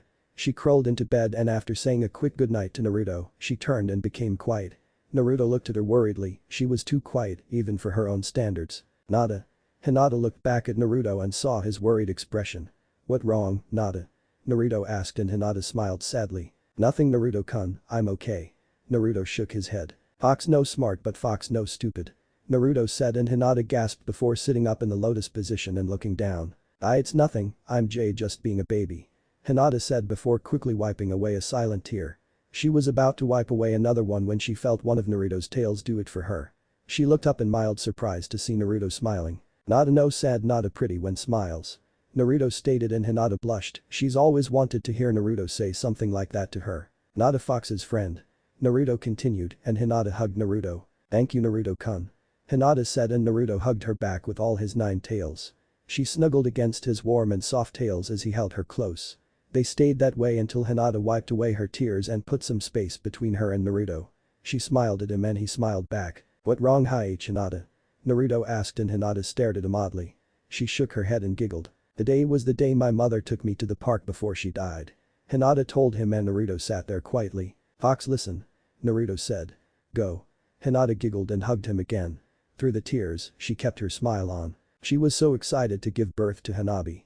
"I told her I could wait, but she kept saying that she wanted to bring me to the park. We had so much fun that day," Hinata said in a hushed tone. "She pushed me on the swings, watched me go down the slide, and even played in a sandbox with me." Her smile disappeared. "When we went home, mother started to feel bad and I got worried. Father told me that it was natural and that he was taking mother to the hospital." She paused and Naruto held her tighter when he felt her grip on one of his tails. "I never saw her after that." She cried into Naruto's chest and Naruto closed his eyes and placed his head on top of hers. "It wasn't fair, she still had so much to tell me, so much to teach me." Hinata cried some more and Naruto just stayed quiet. Hinata cried for a long time before she stopped and settled for sniffing. She got up and wiped her re-aiming tears away. I'm sorry Naruto-kun, I didn't mean to cry so much," she said and Naruto offered her a smile. "It's okay," he said and surprised Hinata when he crawled over to her and gently laid her on her back with one of his tails. He was now over her as she blushed the darkest shade of red. Her face heated up and her heart began to race. She felt like if he got any closer, her heart would jump out of her chest.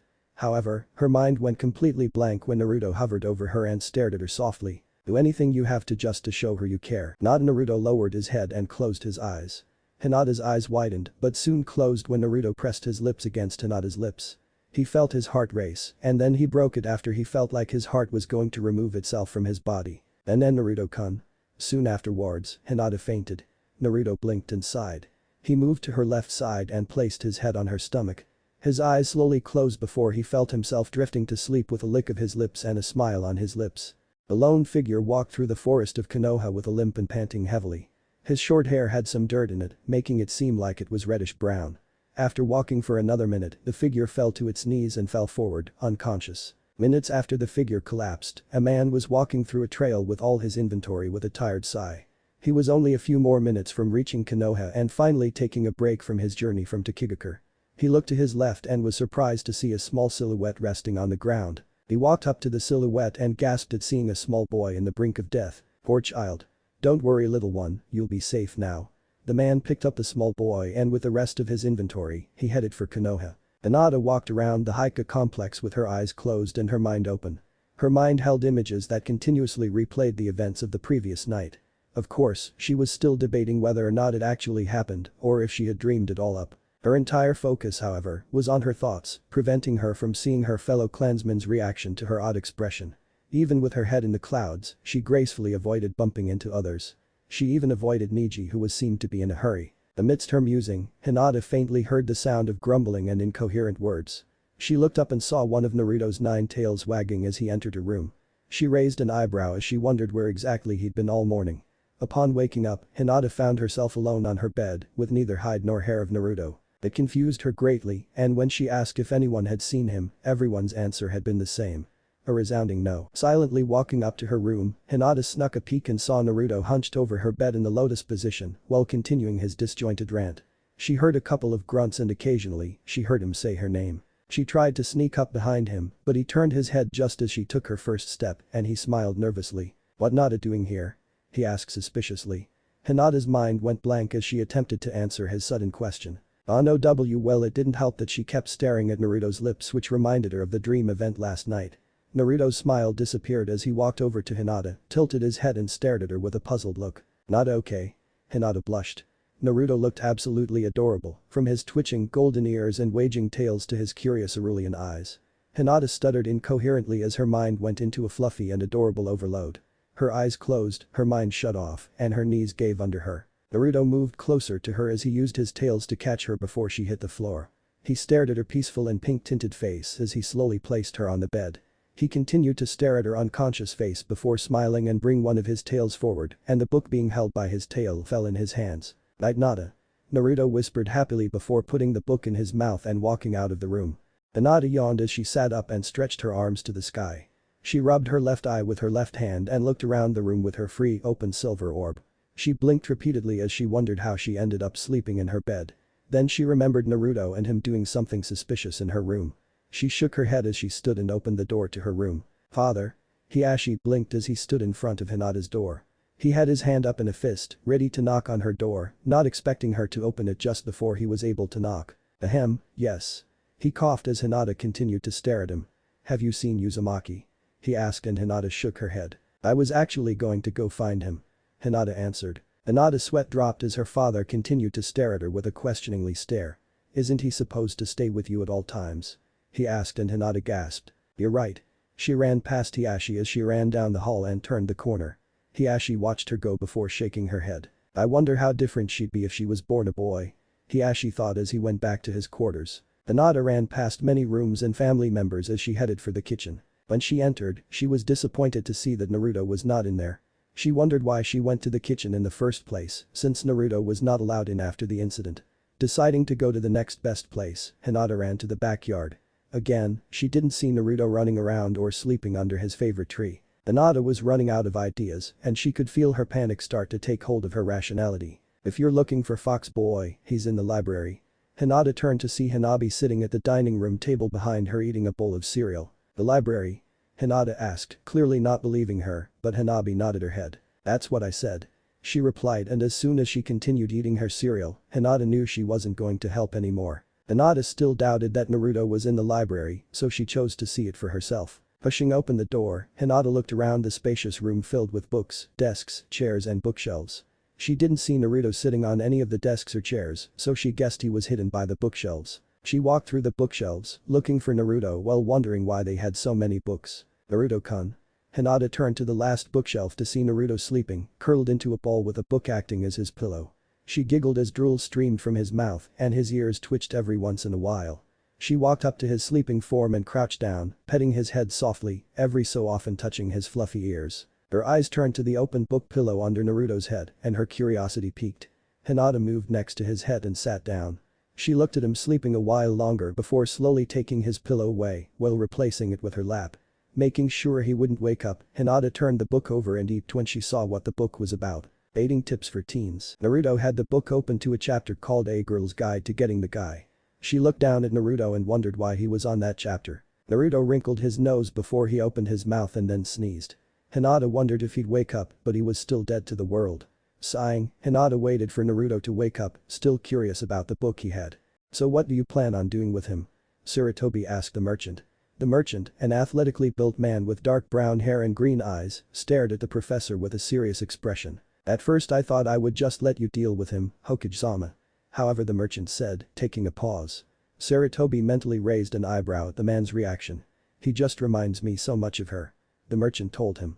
Sarutobi nodded his head, knowing who the merchant was talking about. "If I may ask, sir," the merchant boldly said, "well, the life of a child is important, why are you going to such lengths for this particular one?" he asked. Sarutobi looked around his office and sighed. "The child you want to adopt is of a prestige clan, so to speak." Sarutobi started, intriguing the merchant.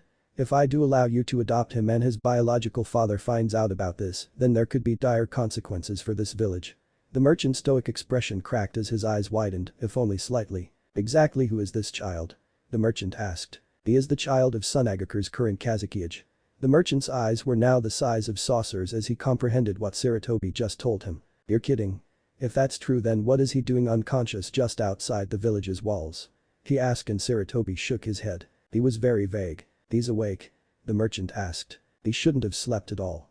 The merchant turned his head to the left of Sarutobi to see a man leaning against the open window. He was a tall man with extremely long and spiky white hair tied back into a ponytail, with two shoulder-length bangs that framed both sides of his face. He also had red lines that ran down from his eyes, and he wore a horned forehead protector with the kanji for oil. He wore a short green shirt, a kimono, and matching colored pants, under which he wore mesh armor that peeked out from the legs and sleeves of his outfit, the only equipment that truly hinted at his cautious nature. His outfit was completed with hand guards, a simple black belt, wooden sandals, a red cloak with two simple yellow circles, and a giant scroll on his back. "Master Jiraiya." Jiraiya showed his acknowledgement by nodding his head. "I'm sorry, but I do not understand. That brat is special, he contains something devious and evil in him, and when he is unconscious, it takes hold of his body." Jiraiya told the merchant. "Are you saying he's a Jinchuriki? Like the sage of the six paths?" the merchant asked, and Jiraiya nodded. "Why would you tell me such information?" "I did ask you for it, but this seems like an S-rank secret." "It is," Jiraiya said. "Then why? You said you wished to adopt him, correct?" The merchant stared at Sarutobi incredulously. You're letting me adopt him?" he asked, and Sarutobi stared into the merchant's eyes before smiling softly. "You're going to have to be careful with him," Sarutobi said seriously.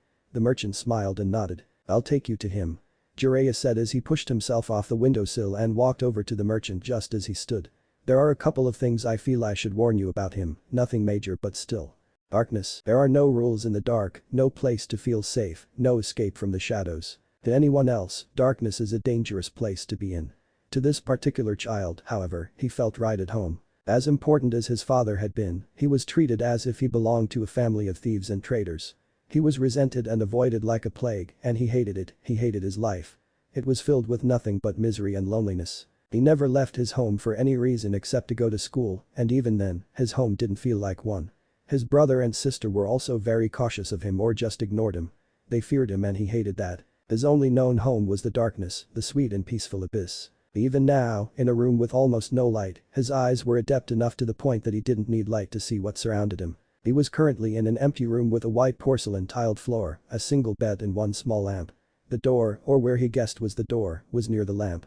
It was apparent to the child that this room was used for the clinically insane or just a room where they wanted to keep someone in and prevent them from leaving. He didn't care though, he already ran away from his old life and would rather die than return to it. His musings were interrupted when he heard 3 locks open and the door magically appear, at least to him it did. The light coming from outside was too bright for his darkness-adapted eyes, and it stung when it reached his eyes. His blinked while raising his left hand to block the hallway light from his eyes. "Who's there?" the child asked, his voice gruff and dry. The child saw 2 silhouettes, one of a tall man with white hair and another of a man not quite as tall as the first with dark brown hair. "Gaara," the man with the white hair said. "It's you, the man from before," Gaara said, pointing at Jiraiya, who nodded. "That's right. We need to have one final talk. First, I'd like to introduce you to your new guardian, Roka Zaraki." The now identified Roka smiled at Gaara and waved at him. "My guardian?" Gaara asked, and Jiraiya nodded. "He's agreed to take you in and raise you as his own." Gaara looked at both men before scoffing and looking away. "I'm not falling for this again," he stubbornly said. Jiraiya and Roka looked at each other in simultaneous confusion. "Why should I accept him?" Gaara asked. Jiraiya blinked before crossing his arms over his chest and smirking. As I recall during our interrogation, you're not eager to return to Suna, are you, Gaara? Gaara's eyes twitched as he glared at Jiraiya. Your only other option is to stay here with Roka. Gaara growled lowly before closing his eyes. You have no other hobby besides torturing me? Gaara asked and Jiraiya chuckled. Shut up Brad and get up, we need to fill you in on a couple of things if you plan on staying in Konoha. Gaara stood up and walked over to Roka and Jiraiya. It's a lot different than Suna, that's for sure. Jiraiya added. Gaara and Roka stared at each other as they sat across from each other. Roka had given Gaara a quick tour of Konoha and Gaara, the child that he was, simply scoffed silently and stared. Now, at his house, they had done nothing but stared at each other, waiting for the other to blink or to turn his head. This began an hour ago. Roka finally sighed and closed his eyes, tired of their little game. Gaara mentally grinned at his hollow victory. What's wrong with you? Roka asked and Gaara blinked, not expecting such a blunt question. You're so quiet and emotionless. Most kids are loud and hyper. As you've noticed during the last hour, I am not like most children. Gaara answered while straining himself not to kill his so-called guardian. One of the things Jiraiya had told Gaara was that he was not allowed to kill anyone. Apparently, Gaara's reputation for killing those who annoyed him had not only been talked about in Suna. I can see that, but why? Roka persisted.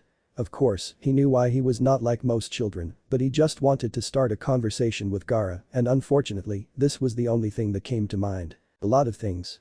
He answered vaguely, making Roka's sweat drop. Like, the weather. Roka raised an eyebrow. On paper, that would seem like a sarcastic answer, but just the way Gaara answered that question, he seemed serious. You sound serious. Roka said. Is there any reason to joke around? Gaara asked and Roka shook his head. What about the weather? It's too bright, I prefer the dark. I see. The conversation ended there as Gaara and Roka stared at each other some more. With another, longer sigh, Roka stood and rubbed the back of his neck with his left hand. I'm going to go to sleep. Your room is down this hall, Roka instructed, pointing to the hall behind him. And the last room on the left. The last room on the right is your bathroom. You are currently in the living room and the kitchen is right over there. He continued, pointing to the room behind Gaara. If you need anything, think twice before knocking on my door. Roka said as he lazily dragged his feet on the floor. Gaara watched his head to his room which was the first door on the right. Roka. Roka stopped walking and turned to face Gaara. Why did you adopt me?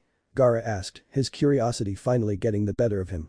Roka chuckled as he closed his eyes, his left hand still behind his neck. Because you didn't seem like most kids. Roka answered before heading to his room and closing the door behind him. Gaara thought over Roka's answer before standing up from the couch and heading for his new room. One last thing, Gaara stopped short from entering his room as Roka spoke. You might want to get some rest, you got school in the morning. Roka said with a deceptive smile, and Gaara shuddered for a reason he could not fathom at that moment. It wouldn't take long however, soon enough he would learn about the horrors of Konoha's academy and its infamous fangirls from first-hand experience. Time skip. 2 years. 13-year-old Hinata walked down the street with a smile on her face and a happy 13-year-old Naruto walking beside her. Finally, the time has come for Hinata to prove to her father that her time at the academy was well spent. For in a few hours, she would take the graduation test and pass it with flying colors. It was nothing complicated, just throwing kunai shuriken, a written test and a finally jutsu inspection of sorts. She looked down at Naruto and while she did smile, she was worried for him. While his speech pattern had improved, his handwriting and all-around literature was something totally different. Still, she hoped he'd pass and if he did, seeing as he has to remain at her side almost all the time, Naruto was guaranteed to be on her team. Amidst of this thought, Hinata wondered if Naruto still had feelings for her. The day after he kissed her 2 years ago, Naruto had been as affectionate as ever, always snuggling her leg, licking her face whenever the opportunity presented itself and many other actions that showed his feelings for Hinata. Hinata, however, decided against bringing up that night with Naruto. Why?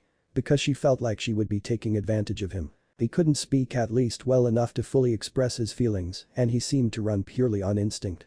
As her father and the third Hokage have told her once before, an incident occurred that blocked his consciousness and all he went by were his instincts. Now, though, Hinata had noticed that Naruto seemed to have finally gained access to his consciousness and actually thought things through. He was now mentally capable of being alone without anyone having to worry about him attacking them. Yet, now she's too afraid to admit her feelings to him. What if he doesn't like her anymore now that he can think? Will he think she's too weird?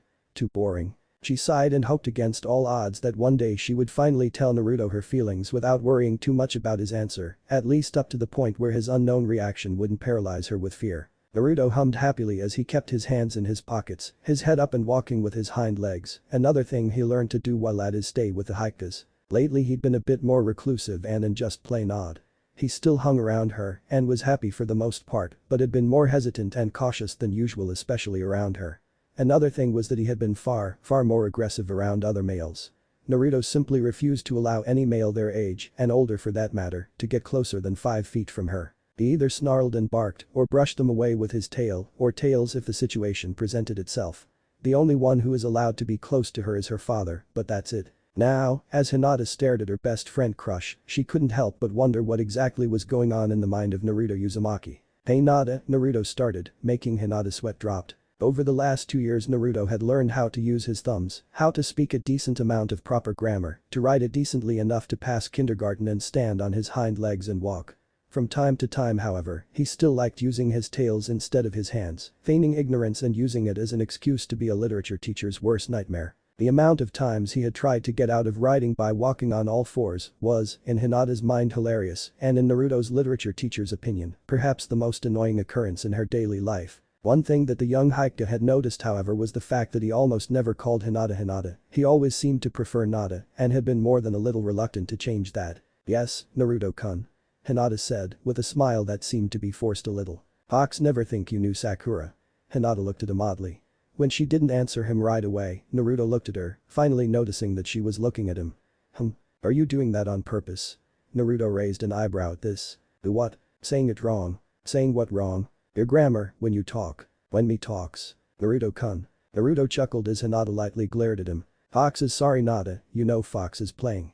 Hinata looked at him a little longer before seeing that he still had trouble speaking properly. "So, what was your question, Naruto-kun?" she asked. "You knew Sakura?" Hinata nodded and Naruto scrunched his face up. "She smell funny." Hinata giggled as she heard the sincerity in his words. "She does? What does she smell like?" Hinata asked, a bit intrigued by the suddenness of the conversation. Naruto scrunched his face even more as he tried to find the right words to describe Sakura's scent. "She smell like Sakura," Naruto answered, making Hinata blink repeatedly. "It's a funny smell, no bad like Niji's cooking, but no good like Nada. She smells more like Sakura when she's around team." Naruto continued, making Hinata blush at his comment on her scent. "Why you think I smell good?" she asked hesitantly, which Naruto quickly answered with a sharp and fast nod. "Yup, you smell really good. You smell like Nada." Naruto cheered loudly before donning a thoughtful expression. "Except when Fox no around you. You still smell like Hinata, but know that much." Hinata looked at him quizzically, not quite understanding what he meant. "Huh?"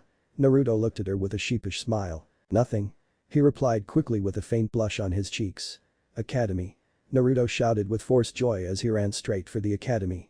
Hinata watched him with weird combination of confusion and entertainment. Shaking all previous thoughts away from her head, Hinata ran to catch up to Naruto. She giggled when he turned his head, stuck out his tongue, dropped on all fours and ran faster. She saw him burst through the doors and heard other kids yell in surprise and others yell his name in anger. Running faster, Hinata passed the kids who were surprised by Naruto and saw some picking up papers they probably dropped from the bombshell that was Naruto. She was surprised to see Naruto sitting in front of their classroom door, looking at it expectantly. "What's wrong?" Hinata asked him and his eyes never left the door. "Panda is in there," was Naruto's answer. Hinata looked up at the door and sighed. Opening it, she walked in with Naruto right behind her, looking around the classroom cautiously until he saw the red-haired boy he spoke of earlier. "Why do you hate him so much?" Hinata asked and Naruto shook his head, his eyes never leaving Gaara's. "Not hate, but there's something about him," Naruto vaguely commented. Hinata looked at Naruto and then at Gaara, who shifted his gaze from Naruto to Hinata. He kept the contact for a little bit longer before closing his eyes, becoming oblivious to the world around him.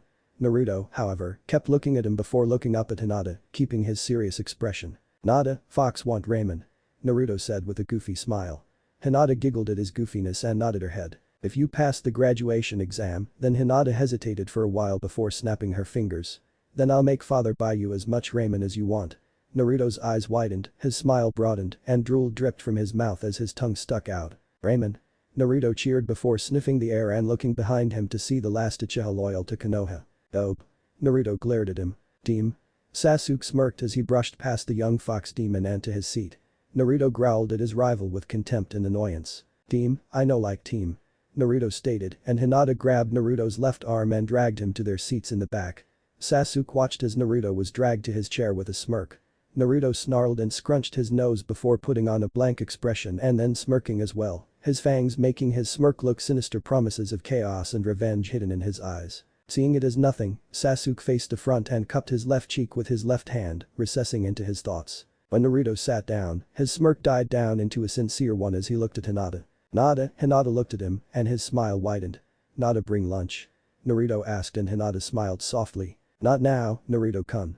Naruto nodded. "Fox just want to know what Fox gonna eat." Hinata giggled and searched through the bag where she kept their lunch. Naruto's smile disappeared and looked at Sasuke as his eyes glowed an eerie red before three Narutos appeared behind him. The first Naruto smirked with a sly expression as his image became hazy and changed into Sakura. The second and third Naruto's image also became hazy, but unlike the first doppelganger who shape-shifted into Sakura, this one faded from sight. Sakura had the same smirk the previous Naruto did as she walked down the steps to Sasuke's level and sat right next to him. Sasuke raised an eyebrow at this but said nothing else. Sakura just kept looking at him with a shine in her eyes that started to freak Sasuke out. "What?" he asked, clearly annoyed, but Sakura seemed oblivious of this. "What do you want?" At this, Sakura got closer and closer until Sasuke held her back, preventing her from popping his personal bubble. "Get away from," he said angrily, but before he could finish, he fell off his chair from trying to get away from Sakura. Sasuke was expecting to hit the ground and then glare at Sakura. What he didn't know was that the first invisible Naruto placed a bucket of blue paint under his desk, which Sasuke knocked over with his feet as he fell. Also, he didn't know what the second invisible Naruto went to do with his own bucket of blue paint. Sasuke donned a confused look as the paint splattered all over his body. He looked up but saw no Sakura in sight. He glared at Naruto when he figured out only he would do something like that. The original Naruto choked down a chuckle as he witnessed what his clones had done. During the entire event, Hinata was telling Naruto what exactly she brought for lunch, oblivious to his prank in motion. "Naruto-kun." Naruto blinked as he looked at Hinata, who was staring at him with a knowing and a scolding look. "That was you, wasn't it?" she asked, and Naruto chuckled shamefacedly. "Fox has no idea what Hinata talking about," Naruto replied. Before Hinata could call him out on his lie, Haruka burst into the room with a face as red and bright as a fresh out of the fire metallic material. "Who did it?" came out the calm, yet tense voice of the scarred teacher. He'd usually yell if he was angry, but at this point, he was beyond angry. His calm, quiet tone he's used when he was really angry was worse than any of his eardrum-busting yell could ever be. "Haruka-sensei." Naruto cheered as he jumped on top of the desk on all fours. "Who did what?" Naruto asked. "Who vandalized the teacher's lounge with blue paint?" Haruka asked, and Naruto tilted his head to the left. Vandaling. Naruto tried his best to pronounce the word, but he just couldn't. "Vandalized, he means that someone messed with the teacher's lounge." "How troublesome," Shikamaru said while sitting on the row below Naruto. "Ah, Shika, Fox no see you there." Shikamaru's sweat dropped. "I was hoping you didn't, me in my mouth." Shikamaru sighed as he laid his head on the table and fell back asleep. "Enough," Haruka shouted, his patience already thin. "I only want to know who did it." Sasuke stood and Haruka's eyes narrowed at him. "So, it was you, Sasuke. How unfortunate." Sasuke blinked as he stared at his blue hands. "And you were a very promising student. Be glad that I can't prevent you from taking the graduation test, but you'll be cleaning the classroom and the teacher's lounge for 3 months." Haruka said with conviction, and Sasuke gaped. "What?" Haruka nodded his head once. "You heard me, now sit down and be quiet." Sasuke sighed angrily as he sat down, the sound of his wet shirt and pants hitting the solid chair resonating around the classroom. "Is everyone here?" Haruka asked, his voice still dripping with anger. Everyone suddenly heard fast footsteps getting louder by the second until the door was blasted off its hinges and Sasuke's fangirls entered the room. Including his top 2 fangirls, Sakura Haruno and Ino Yamanaka. "I'm gonna sit next to him," Sakura yelled. "No, I am," Ino retorted. Before any of the fangirls could sit near the terrified Sasuke, Shino coincidentally sat next to him. Sasuke sighed as he thanked whichever greater being was watching him from above. "Move, bug freak," Ino shouted, and Shino looked at her from the corner of his eye before completely ignoring her and the other fuming fangirls. "Girls." All the fangirls snapped out of their rage and looked at Haruka. "I'm not in the mood to deal with this, go find another seat to sit in and let's begin." The girls mumbled under their breath as they searched for another seat, one closer to Sasuke. "Now then." Haruka cleared his throat as he looked at all his students. "For some of you, this is your last day as academy students. For others, you will have another opportunity next year." Haruka smiled as he continued. "Let's head outside now to start." Naruto sighed as he stood beside Hinata outside the academy. The entire classroom moved to the back of the academy where the first part of the test would be taken. He looked around as he took in the scent of nature. The sun shined brightly over the heads of many of the villagers that lived in Konoha, and a soft breeze blew past the entire village. Clouds were yet to be seen, but Naruto was glad as it would have ruined the beautiful cerulean sea that was the sky. A group of trees only 50 feet away populated the back of the academy, the leaves on the trees dancing as the soft breeze forced them to dance to its off tune. Aside from nature, there were 3 dummies with a red bull's eye painted on their stomachs stood beside each other, with at least 5 feet between them. They stood tall about 10 feet away from the starting position. One other target was hung from a tree, and 2 were tied to a post which was being constantly moved from one end of the field to the other. All 3 were about 17 feet away from the starting position. To pass this part of the test, Haruka began. You are to hit the first 3 dummies as accurately as you can with the 10 kunai shuriken I'm going to give you. He continued. However, if you want, as a sort of extra credit, you can try to hit the other 3 targets. If you decided to attempt the extra credit, you will be given an additional 3 kunai and 2 shuriken. First up, Shino Aburum. Shino stepped up to the starting line, right next to a table that held 5 shuriken and 5 kunai. Would you try the extra credit, Shino? Haruka asked and Shino thought it over before nodding his head. Haruka smiled as he placed extra shuriken and kunai, just like he said he would. After Shino threw his 15 shuriken kunai, he managed to hit each of the 3 dummies in the center. He also managed to hit the target hanging from the tree and one of the moving targets twice. You passed this part, Shino, congratulations. Shino nodded his head as he headed for the back of the line. Next. Naruto watched as Sasuke threw his weapons. He did better than anyone before him, and now his cheer squad roared with approval and merriness. Naruto rolled his eyes. He acknowledged that Sasuke did pretty well, but he didn't hear anyone cheer when Hinata also did well. Well, he cheered, but that wasn't the point. She actually did better than any other girl who tried. Naruto Uzumaki, it's your turn. Naruto smiled as he heard his name be called. Good luck, Naruto-kun. Hinata said with a blush and smile, and Naruto nodded his head. He walked up to the line. Would you try the extra credit, Naruto? Naruto nodded his head sharply. Before Iruka could place the extra weapons down, Naruto fell on all fours and 6 of tails shot up. They shimmered from the strong sunlight that beamed down from them before small needles shot out of them, and each tail hit each target with such precision that it would have put even a child prodigy to shame. The needles seemed endless as Naruto continued to shoot needles from his tail. When he finished, Naruto stood and faced Iruka. Iruka shook his head as he wrote something down on his notepad. I would say it doesn't count, but if you hit the targets with anything, I'm sure you could do the same with a kunai or shuriken. Though I doubt you can hit them with the same precision with a kunai. Naruto smirked at this. Fox passed, that's all Fox cares about. Naruto said as he went back to Hinata, who was smiling proudly. I'm so proud of you, Naruto-kun. Hinata said and Naruto's smirk changed into a goofy smile. Fox proud of Nada, too. Lucky shots. Sasuke mumbled. Naruto heard him and stuck his tongue out at him. Gaara appeared in between them. He wore a dark red shirt, black hakama pants, black open-toed shoes and a black plain headband around his forehead. My turn. Arazaraki, you're up next.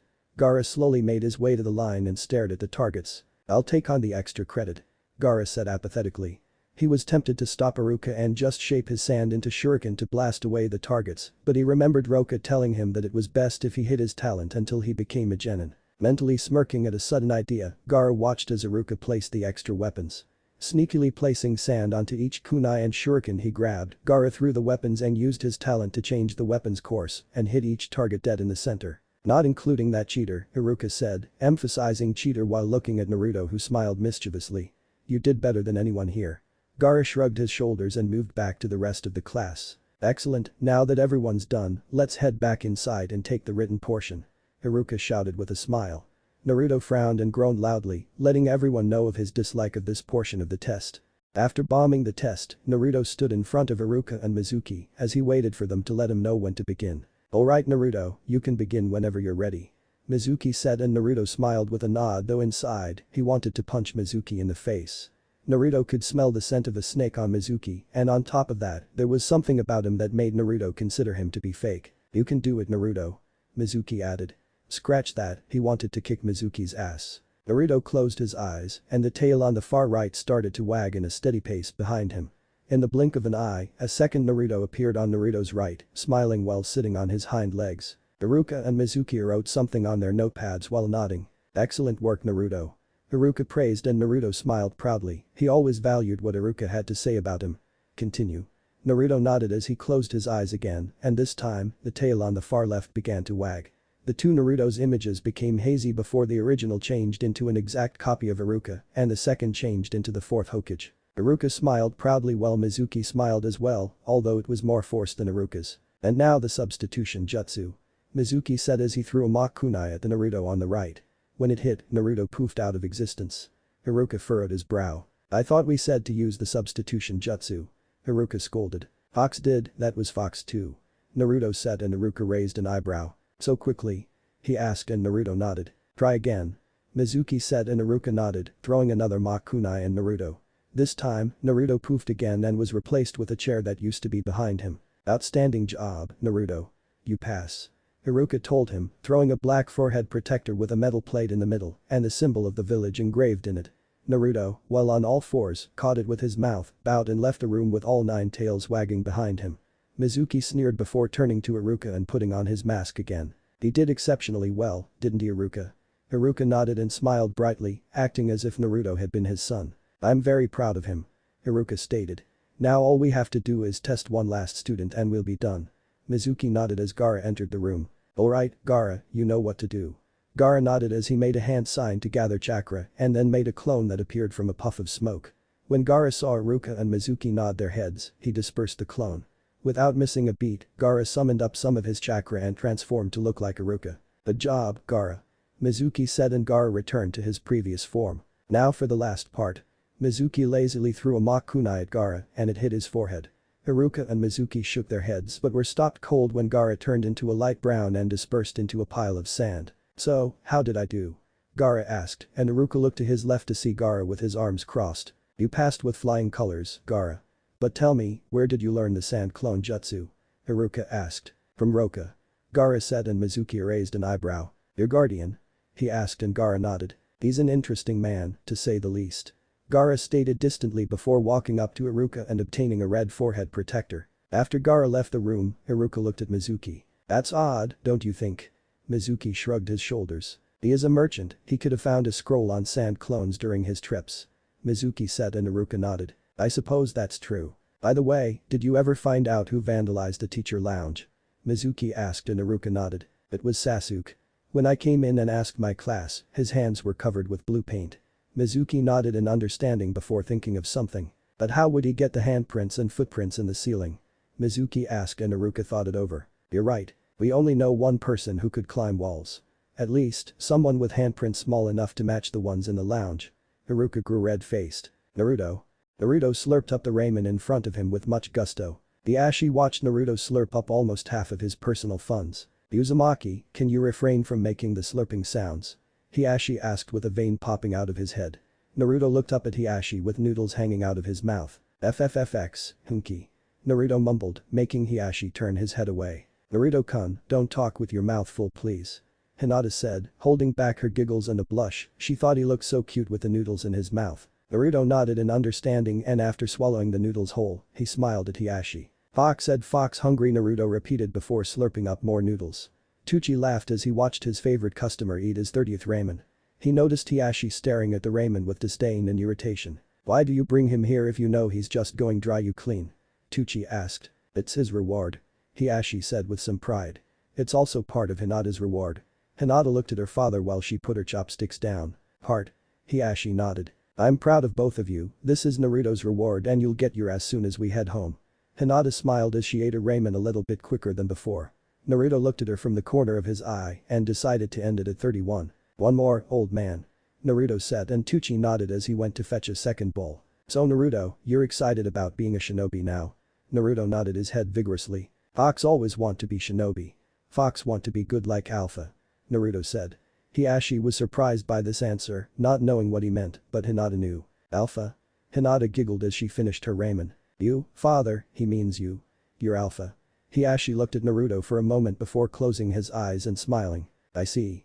Naruto smiled with his eye closed before he heard the clatter of a bowl being placed in front of him. His smile widened and he quickly devoured the ramen. He wiped his mouth with his hands and pushed the bowl back with one of his tails as he patted his stomach. Fox full. Naruto said contently. Then let's go home, I'm sure Hinata is dying to see her reward. Hiashi said and Hinata blushed. Let's go. Naruto said as he jumped off his seat. See ya, old man. Naruto said as he walked beside Hinata. Hiashi joined them after paying for the 31 ramens. When they arrived at the Hokage compound, Naruto burst into the home and jumped on the couch, lying down on his stomach and leaning his head over his crossed arms under his chin. Hinata giggled when she saw the way he prepared himself for Hinata's gift. "Stay here while I go get it," Hiashi said, and Hinata nodded, sitting next to Naruto. When she did, he put one of his tails in front of her and two others at her sides, tickling her. She started to giggle louder as Naruto's tails became relentless. "And Naruto-kun please," she laughed until tears started coming out of her eyes.